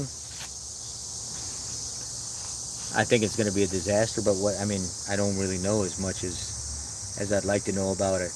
I don't think electric is going to be where we want to go. I don't see how we're going to be able to sustain it. A lot of people are saying that they don't even have a real good solid way to recycle a lot of the electric stuff that we would have properly yet. When you started looking at lithium batteries and stuff like that they're using in these cars, they're saying that they can only be reused so many times before they're no good. So when a battery starts to go bad, let's just say it's on its first time that it's going bad in the vehicle, yes, it can be recycled up to 80% of its capacity and put back out in the field as like solar energy storage or something like that. But once you do this several times, you can't keep reusing these things, and where do you recycle them? There's no place to recycle them right now. The technology is not up to date on where to get rid of this stuff once it does completely go bad. There's a number of things that I don't like about the electric stuff in general. We're not ready for it. We haven't put Tesla, for God's sake, is still having issues with their autopilot. They're supposed to have it all worked out and everything else, and there was just a guy a couple days ago with the newest update in the Tesla. He put it on autopilot and he's driving down the road and he says, let's see what the new update is. I just had it all done. And he's going down the road and he's coming up to this like kind of 90-degree turn, but it's more of a gradual, elongated 90-degree turn, and the Tesla was like literally freaking the hell out. And he said he let go of the wheel, he moved the cruise control down to like 20 mile an hour, and as it was going into the turn turns this way. The Tesla was still just barely able to even start into the turn and almost ran him into the guardrail, and then he pulled out of it himself. And he was like, this is what I'm talking about. They keep talking about they're ready for all this electronic to run everything, but they don't even have the technology there to completely do it yet. It's not even close. A lot of we have a car dealer that comes to us all the time to have us keep redoing the brakes on his Tesla, because the brakes are like one of the only maintenance items on that car, right? And all the time he's having brake vibration. And he says, it's not even like I beat the hell out of this thing every day. I barely drive this thing, and I can get it done now. And 6 months from now, with just minimal driving, I drive it, you know, once or twice a week, my brakes are screwed up again. And he said it seems like it's non-stop with the maintenance on the brakes on this car. All the freaking time something's going wrong. And he said, I hate it. And it's one of those higher end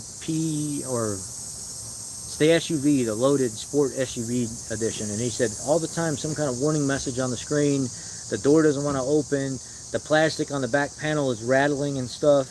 And he says it's just something that I'm not a huge fan of. Had I have known that I was going to have all these little problems and stuff, I would have never even got the car.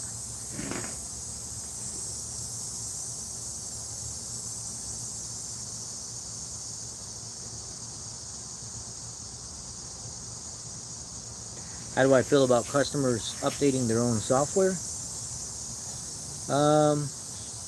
I don't know. I mean, I really don't see too much of a problem with it as long as it's all through database and Ford knows about it. I mean, it's over the air anyway, so what's the big deal? I mean, I'm not sure.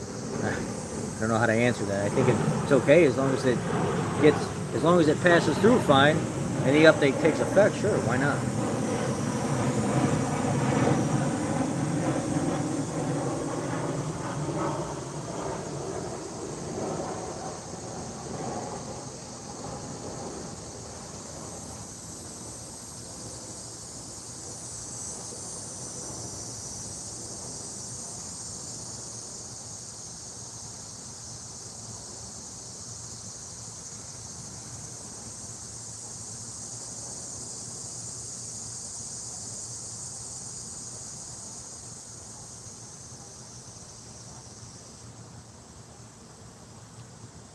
Chipmunks running around the deck.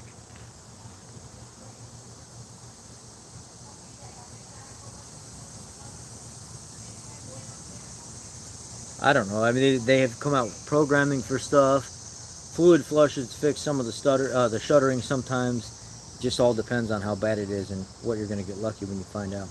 We've had quite a few vehicles lately where we've just done basic flushes, and that alone has taken the shuttering away from some of the transmissions. We had a Honda CR-V come in. It was starting to shutter, and it was had a little bit of an elongated shift in fourth or fifth gear, and all we did was just a basic flush, and then added Valvoline additive to it. The additive package that they give you in the little can that comes with the Valvoline kits, and the guy's been driving it for a few months now, and he says nothing, no issue at all. Just quit shuttering.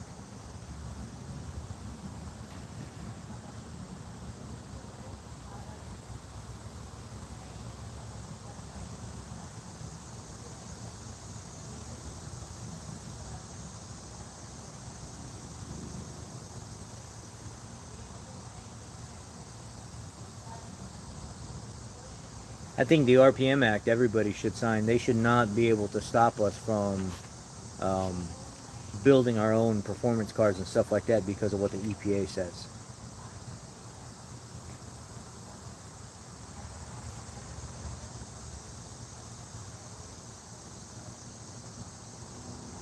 Guys, I want to get off of here. I've held up 125 plus of you for the last 3 hours and 10 minutes. And I have some alone time now, so you know what time it is. Either time to go to the garage or time to sit back and relax and play some Call of Duty and enjoy my day off and then go back to work at my shop tomorrow. I don't know what I'm going to do yet, but I'm going to jump off of here. If you guys want to jump on Call of Duty, let me know. Look at this guy. Hey, chipmunk, just walk right up here to me. Just stand here and watch me like I'm going to drop them food.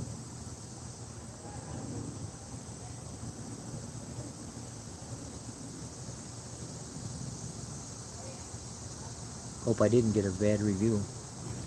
No, you didn't get a bad review. Why would I? I didn't even say anything. I don't remember everybody. Watch Wes work. Let's see here. Watch Wes work. There he is. Watch Wes work. Here we are. Right here.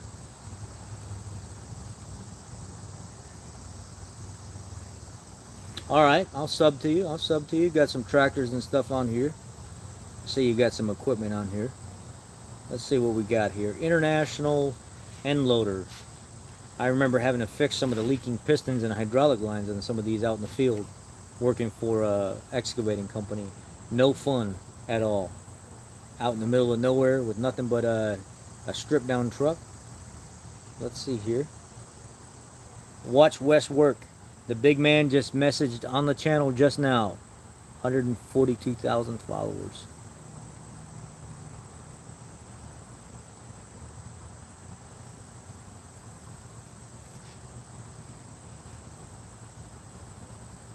Let's see what we got here.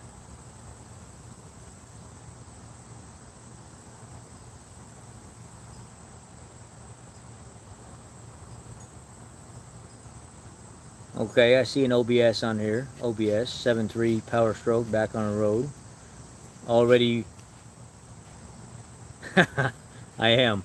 I left, went to the military, then went up to Arkansas, went to college, started working back in the diesel field, working in the farming industry, and then I got my father offered me to come back and put me back through school again to continue learning more. So I came back up to Illinois, and I went to let's see, I went to gasoline at UTI, diesel at UTI, industrial, then turned around and went to the Ford MSET, or the Ford FACT program through them, which is the Ford Accelerated Credential Training Program. And then turned around and went to the International Manufacturer Specific Program, which is the longer program to learn to work on internationals. And then came out with like almost 7 years of college and going to all these tech schools, 440 plus certifications from all these schools, and then ended up back in the industrial field again, working on excavating stuff, and then went back to work for International, went to Peterbilt, back to International, worked in a dealership down in Louisiana for a while and realized it was just complete garbage down there. And then moved back up to Illinois for the money. Actually, they offered me more money here than I've ever made in the field in general, so it was like a no-brainer for me. I came back, and since I've been back to Illinois, I've made more money here, but the cost of living is much, much higher, and now I feel like I'm trapped because everywhere I look, monetization-wise, nobody offers this amount of money. So it's kind of, I don't know. I could move away if I wanted to, but I'm pretty comfortable here right now, to be honest with you. I've lived all over the place, and every place has its good and bad, but this place is terrible. This place is trash. I've never seen a place like this. The other day, I get a thing in a, listen to this. I said I was going to get off of here, but now here we're going to talk longer. I get a thing in the mail the other day. It says you owe $442 to the Illinois state taxes. I said, how in the hell do I owe that? I called them up and I said, how in the hell do I owe you $440 something? I ain't never owed the tax place money in my life. I've either paid everything or paid more. I've never owed anybody a tax thing. So the lady gets on the phone and she's talking to me, and I'm like, I lost it, guys. I normally don't lose it, but when it comes to the state of Illinois and how crooked and corrupt they are, I literally lost it.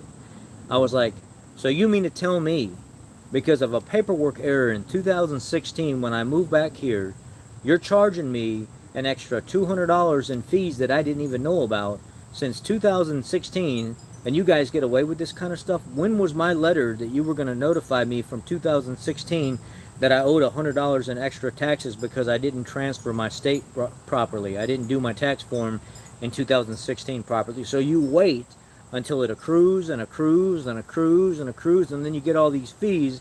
And here we are in 2021, and you're just now telling me that because of how I did my paperwork in 2016, I owe $440 something.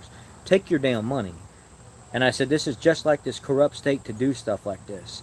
You guys wouldn't have been fine with the $100 that something happened with paperwork in 2016 when I moved back up here from Louisiana, 2 different states. And then this is how they, this is how they milk money from you. This is how you end up paying them more money in the long run from Illinois. Yeah, this is about the most corrupt damn place that I've ever lived in my life.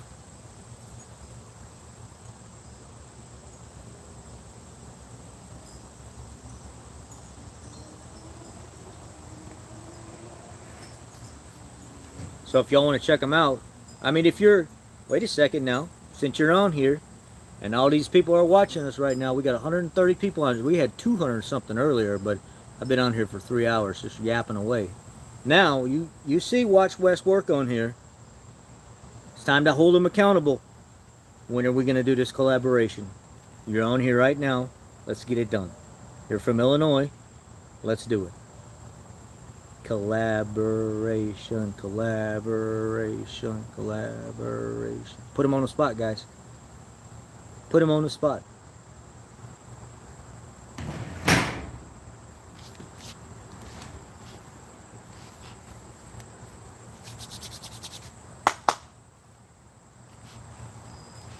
Two-way.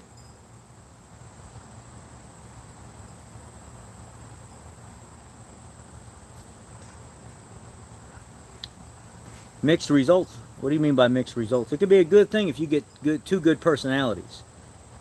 But if you have somebody that's kind of shy, doesn't know how to give their crowd what they want, it could be bad. But these people are asking for it, man. It could be good for you and it could be good for me. It can't be bad for either one of us. So what have we got to lose? Nothing to lose and everything to gain. Lifetime transmission fluid, garbage. Don't follow it. Do not pass go. Do not collect $200. It is not your friend. It's a way for the manufacturer to make you feel like you don't have to service that vehicle as much and you feel more empowered to buy it. It is a gimmick. It is not the truth. And anybody that tells you otherwise is a complete liar. There's a guy from, there's a mechanic with Channel 5, some kind of Channel 5 news in Texas that does these reviews where they go into dealerships and they're trying to catch dealerships doing garbage stuff. And there's a, let me share this with you while we're here. Let me see if I think I saved it. It's not on this phone. It's on this phone here. But the guy says, when you go to a dealership and the dealership gives you recommendations on a vehicle, and it's their opinion, it's not the manufacturer's opinion, you should never follow the dealership's opinion. Oh, really? So that's why we have transmissions coming in with 80 to 90,000, 100,000 miles that are slipping and making all kinds of noise and everything else. The fluid looks like it's completely burned because you tell people it's a lifetime fluid. No, it's not. It is not a lifetime fluid. And following the manufacturer's recommendation when it comes to the lifetime fluid is going to put you right back at the dealership buying a vehicle again. It is not a lifetime fluid. I repeat, it is not a lifetime fluid. Transmission fluid, typically most people find the most successful service interval being somewhere around 50,000 miles is a pretty decent recommendation. It's not written in stone for everybody. Some people do 60. Some people do 40. I'm sure other people have, but that's 50's right in between. Now, lifetime fluids are garbage. They come into the dealer all the time. I smell it. It's slimy. It's gritty. The trans is shuddering. It's not shifting right because the manufacturers are telling people that it's a lifetime fluid. It is not a lifetime fluid. The PTUs, they tell you, oh, you can go all this extended time. No, you cannot. 20, 30,000 miles, change the PTU fluid. So this guy's on the news network talking about how they're sending these people into the dealers and the dealers are recommending these sooner service intervals Yet the manufacturer is saying you can go 7,500 miles on an oil change. You can go lifetime on a trans fluid. You can go 100,000 miles on a PTU fluid change or whatever it is. No.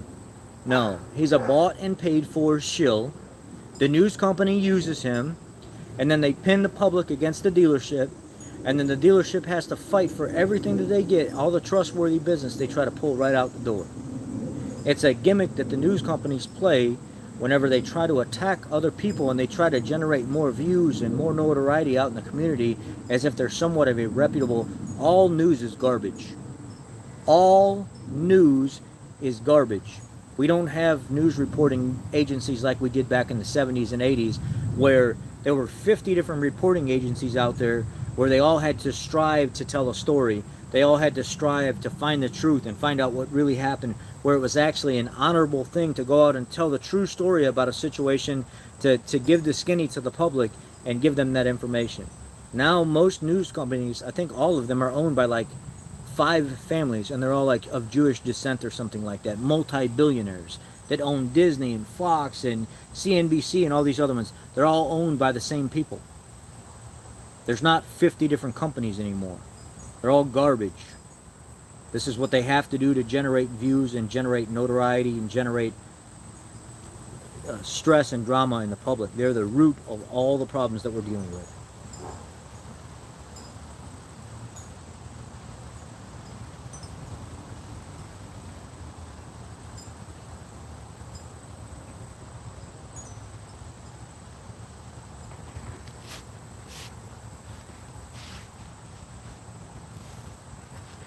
...2014 Ford Edge coming in at the end of the month, 51,000 miles, and the converter seal is leaking on the transmission.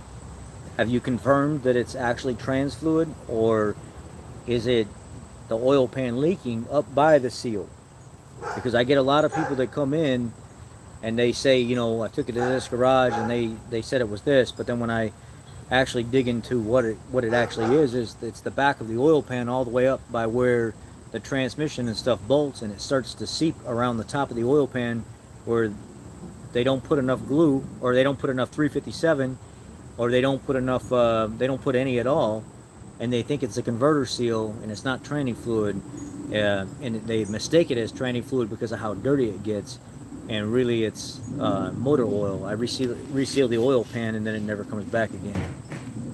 I'm not saying you're wrong, because I know you know your stuff, but what I'm saying is 99.9% of the time is never the transmission leaking. It's almost always the oil pan up there in front of the torque converter.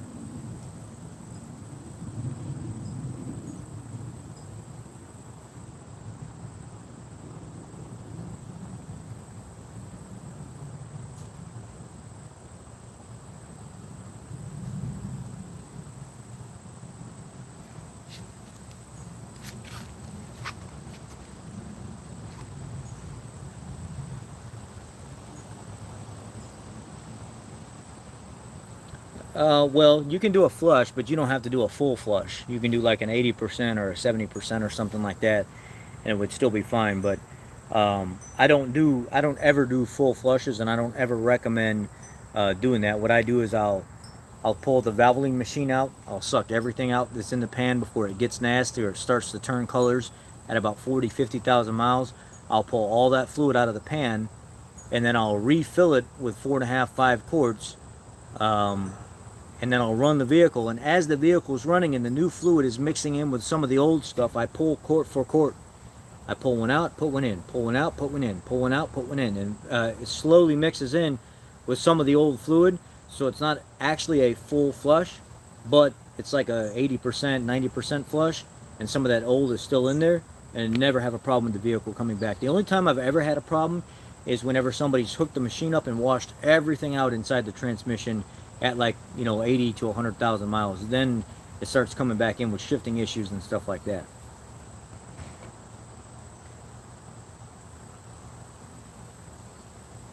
Come on, stop, Bill. It's not racist. It's my observation. If you're going to be here and you're going to say stuff like that on this channel, you're going to be gone. You won't find this channel. I'm not playing with people like that. God, man, some people is freaking...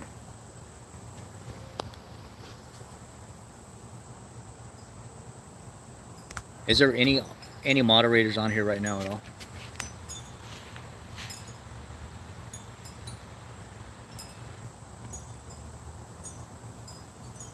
Yeah, get rid of all these clowns that are talking trash right now. This guy right here, let's not play with electricity.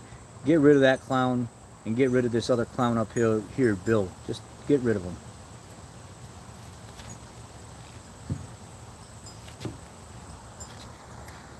I ain't got time to be dealing with them. They're losers that can't take criticism.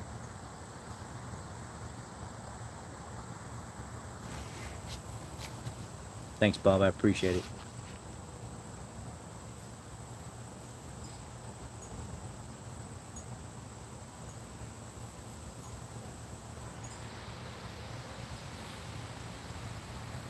Yeah, I agree. I mean, I don't ever want to do full-fledged flushes.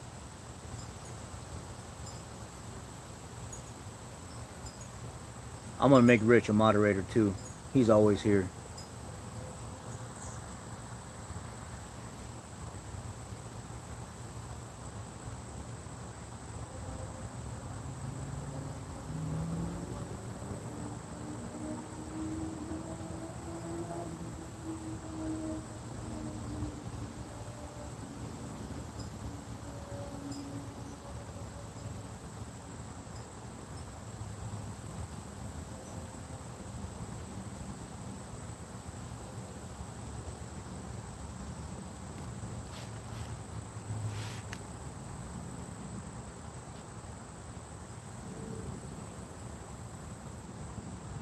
Yeah, see, that's what I'm talking about. The information's out there. They actually have a bulletin that you can pull up that's public information, and it shows underneath exactly the people that own all these news companies, and it's the same families that own, like, somebody just put it on here, it's like 6 of them, and they own all these news companies, all these news companies, all these news companies, and they're all in bed with each other. Look at Fox News. Since Fox stepped away and let his son or something take it over, it's become more of a trash show than it was before. It's gotten worse. They're all junk. That's why I don't watch the news anymore. It's all junk. You can find better news, and this is the sad part. This is a little taste of reality for you. You can find better news about what's going on in the United States from like Australian news companies that cover what's going on here than our own news people that live here.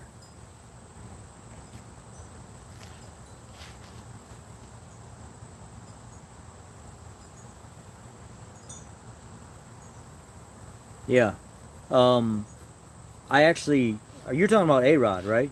Powerstroke Tech Talk. Yeah, I brought his channel up earlier. I want to jump on and actually talk to him, you know, just about Powerstroke stuff. I want to bring that stuff for you guys too. So I have the dealership, and then I have my own personal shop. The dealership is in Dundee, Illinois.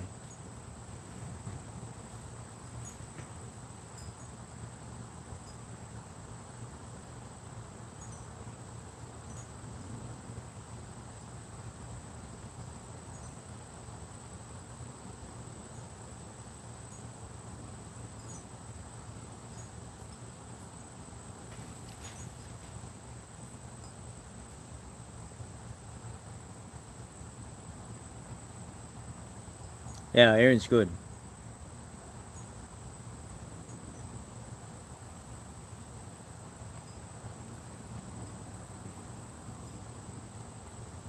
Yeah, the news here in the U.S., you can't even count on the news here in the U.S. anymore. It's just straight garbage. You don't even know what to trust anymore. It's like they say something one day, and then they say something completely different the next day, and they backtrack a month later, and then they don't even admit that they were wrong. It's like another Scotty Kilmer channel. It really is what it is. That's why he fits in so well.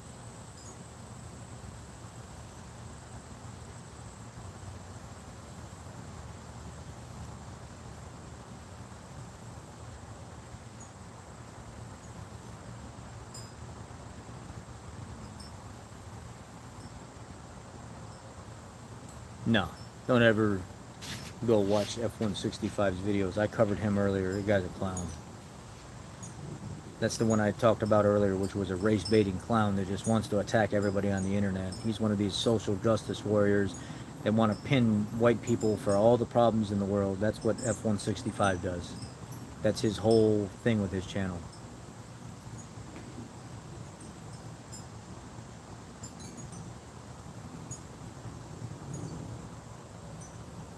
The man don't get any views, he don't generate any revenue, and the only time any of his videos actually take off is when he talks about another creator. None of his videos have views. That should tell you something about somebody. Go to somebody's channel and look at their videos and see if the ones where they're bad-mouthing other creators get more views than their own personal videos they put out about their life and the DIY repairs, and you'll see 100% of the time that they're garbage creators and they have to talk about other people to get people to their channel. That's how they operate. That's how that guy operates. I like Ford Tech Make Your Logo. He's good. Hey, what's up, Kansas?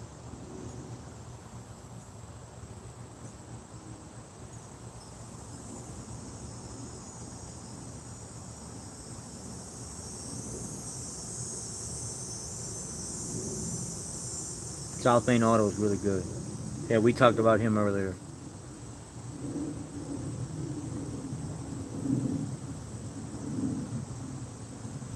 Yeah, Brian's in Illinois, but I don't know. Yeah, he's a good 3-valve tech for sure. Yeah, I've been in a Mach-E. It seems like the Mach-E is underrated, because when you sit in the Mach-E, it only rates the vehicle at, like, what is it, like 270 some or 280 some horsepower. But I've been in plenty of cars of that size with that amount of power. The Mach-E doesn't feel like that. When you riding in the Mach-E and you smash the throttle, that sucker is gone. It is just flat out gone. It feels like it's way more than 270 something horsepower. I don't know how they rated that vehicle at that rating. It feels like it's much, much, much more than that.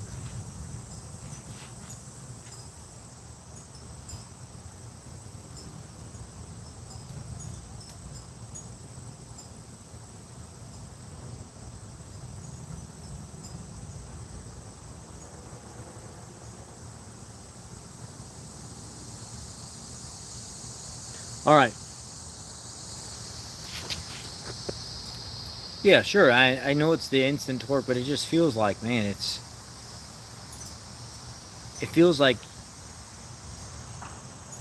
400 horsepower, you know, not like 275 horsepower. It feels like it's double what it's saying. It's just so instant, and it just continues. So it doesn't feel like, you know how like back in the day they used to say they would rate cars at 300 horsepower, but when you drove them or when you dynoed them, they were much more than that, and it was because they were trying to trick the EPA, or they were, you know, something went wrong. It's just amazing how the car feels. Pine.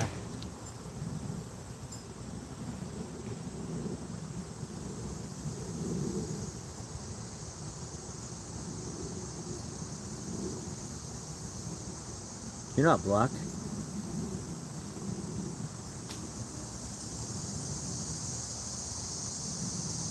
What did it say right here? It says something about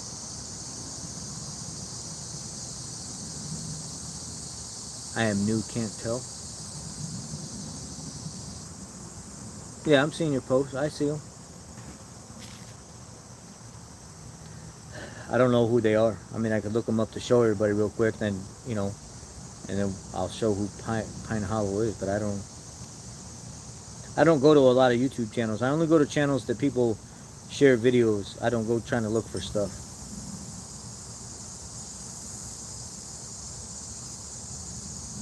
$108,000. Pine Hollow Diagnostics.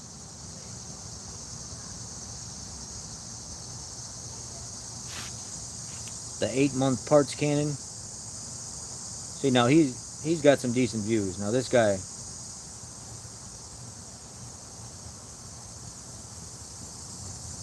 he generates some decent views on his stuff for sure.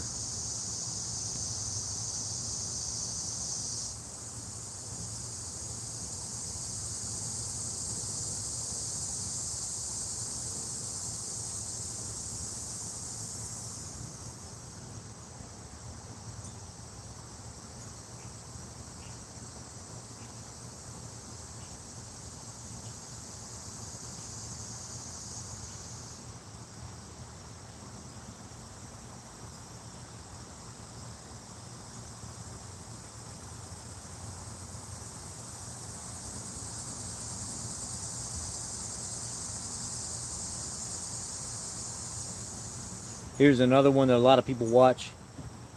Matt's Off-Road Recovery. Dude's got a lot of good videos recovering stuff. Yeah, I've heard of his name, but I don't know who he is. I'll look him up real quick.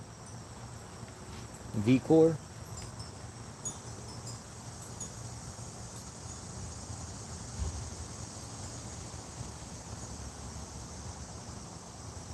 Okay. 160,000 subscribers. Looks like he generates a lot of views on his stuff.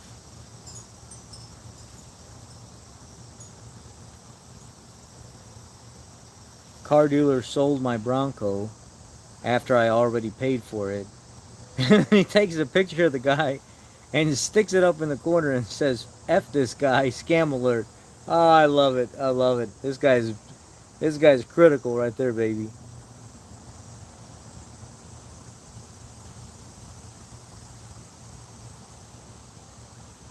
Oh, yeah. You talking about a savage, man. Oh, man. I love it. V-Core, he's got 19 Sierra Denali, 2012 Camaro, completing the rebuild of a 19 GMC, 11 a Lexus IS250, 2.5 million views, Chevy Silverado, 2005 Honda Civic. He's got like a little of everything on his channel. So, yeah, I mean, I didn't even know this guy existed here. 160,000 followers, and this dude generates some content for sure. Holy moly. He's got some views, that's for sure. He's got a good audience. I mean, that's how you know when an audience and you know how to work the algorithm.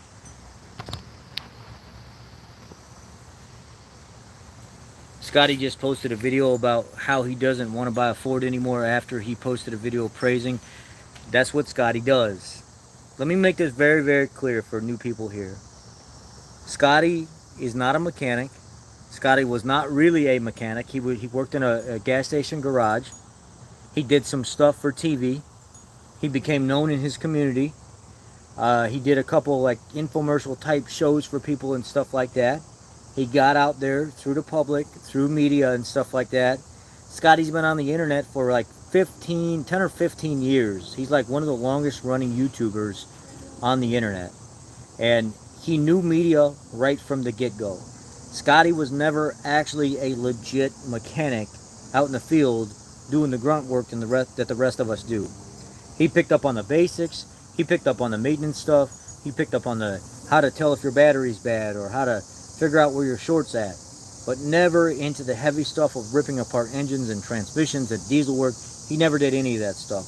He never got exposed to multiplexing systems. He never got exposed to diagnosing field effect transistors and stuff like this. This is not the type of stuff that he was ever involved in. So the people that flock to him know him because he's been on the internet for 15 years, right? So he doesn't know anything about this new stuff, but he talks about it. 6 o'clock in the morning, he's talking bad about how Tesla's the most garbage company ever and don't invest your money.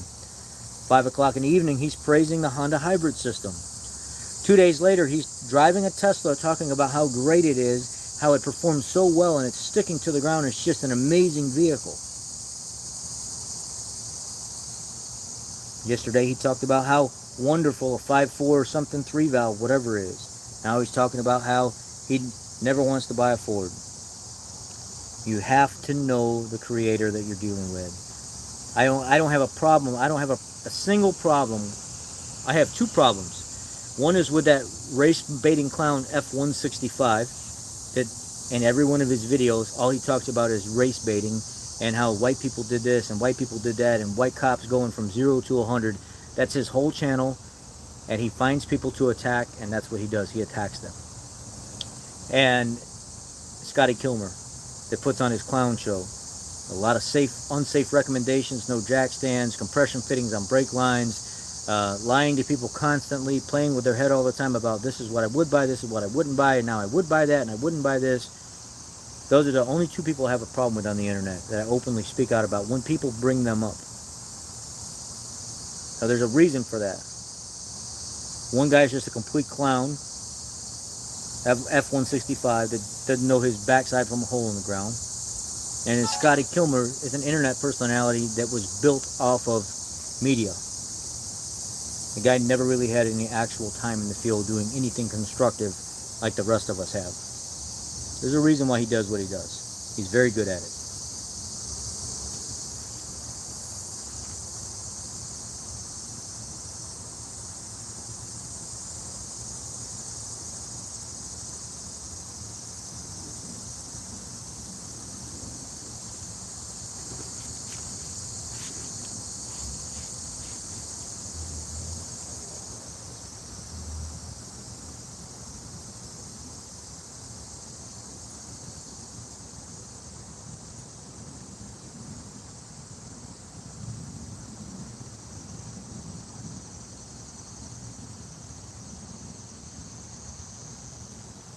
Scotty said Ford was going out of business, but yet they're building multiple multi-million-dollar facilities in Dearborn. Scotty doesn't know what he's taught. Ford is not going out of business at all.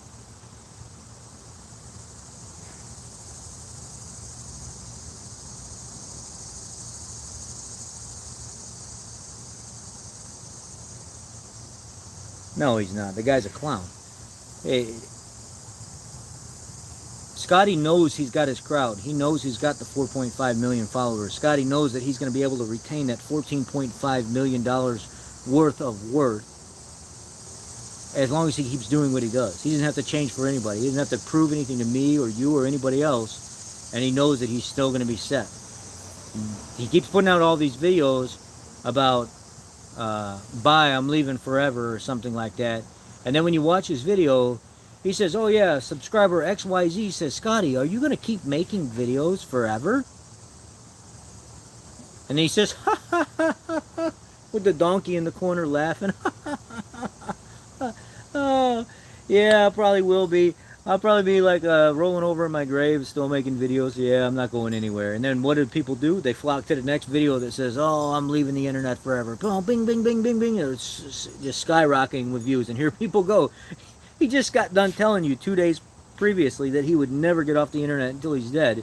But he puts out another video saying, looks like I'm leaving the internet. And then what do his subscribers do? Bing, bing, bing, bing, bing, bing, bing. Click away. Everybody come in, come in, come in. And they eat the hell out of it, man. They just love it. They love the clickbait. They love the Kool-Aid. Yeah.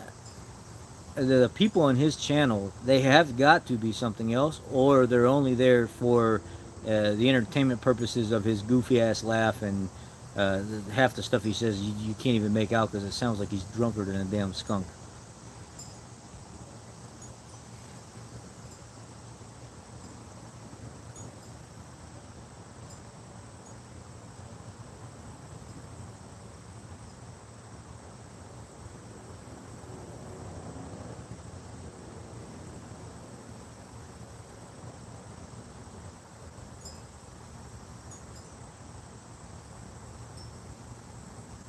Alright, let's get off of here. We've been on here too long, almost 4 hours. I've never been on a live stream 4 hours. Let's get off of here. Can we go, please? Do we have to stay? Can we go? Can we get out of here?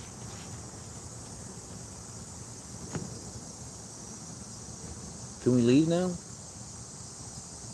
I'm sure you guys don't want to be sitting on here just yapping away.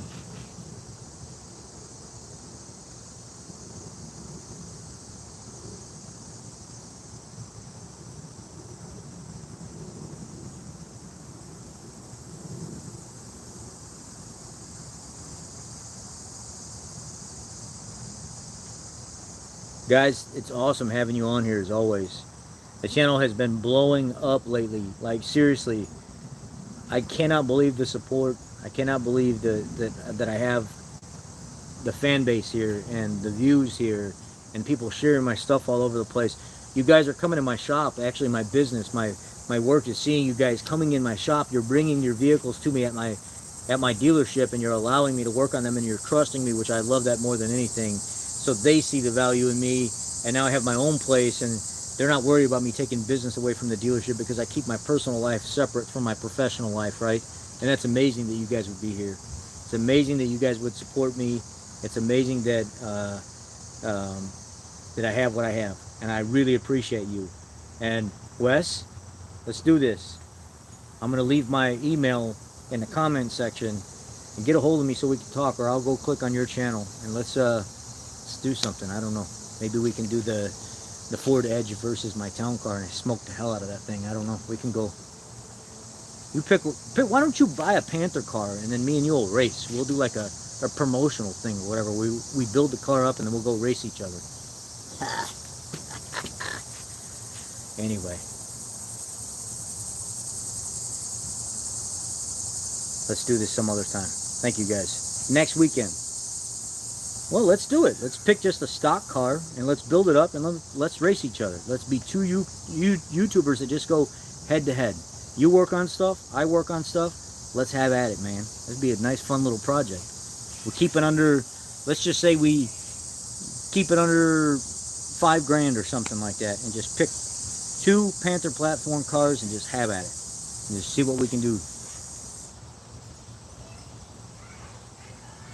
Or just 2 cars that are equal or something. I don't care.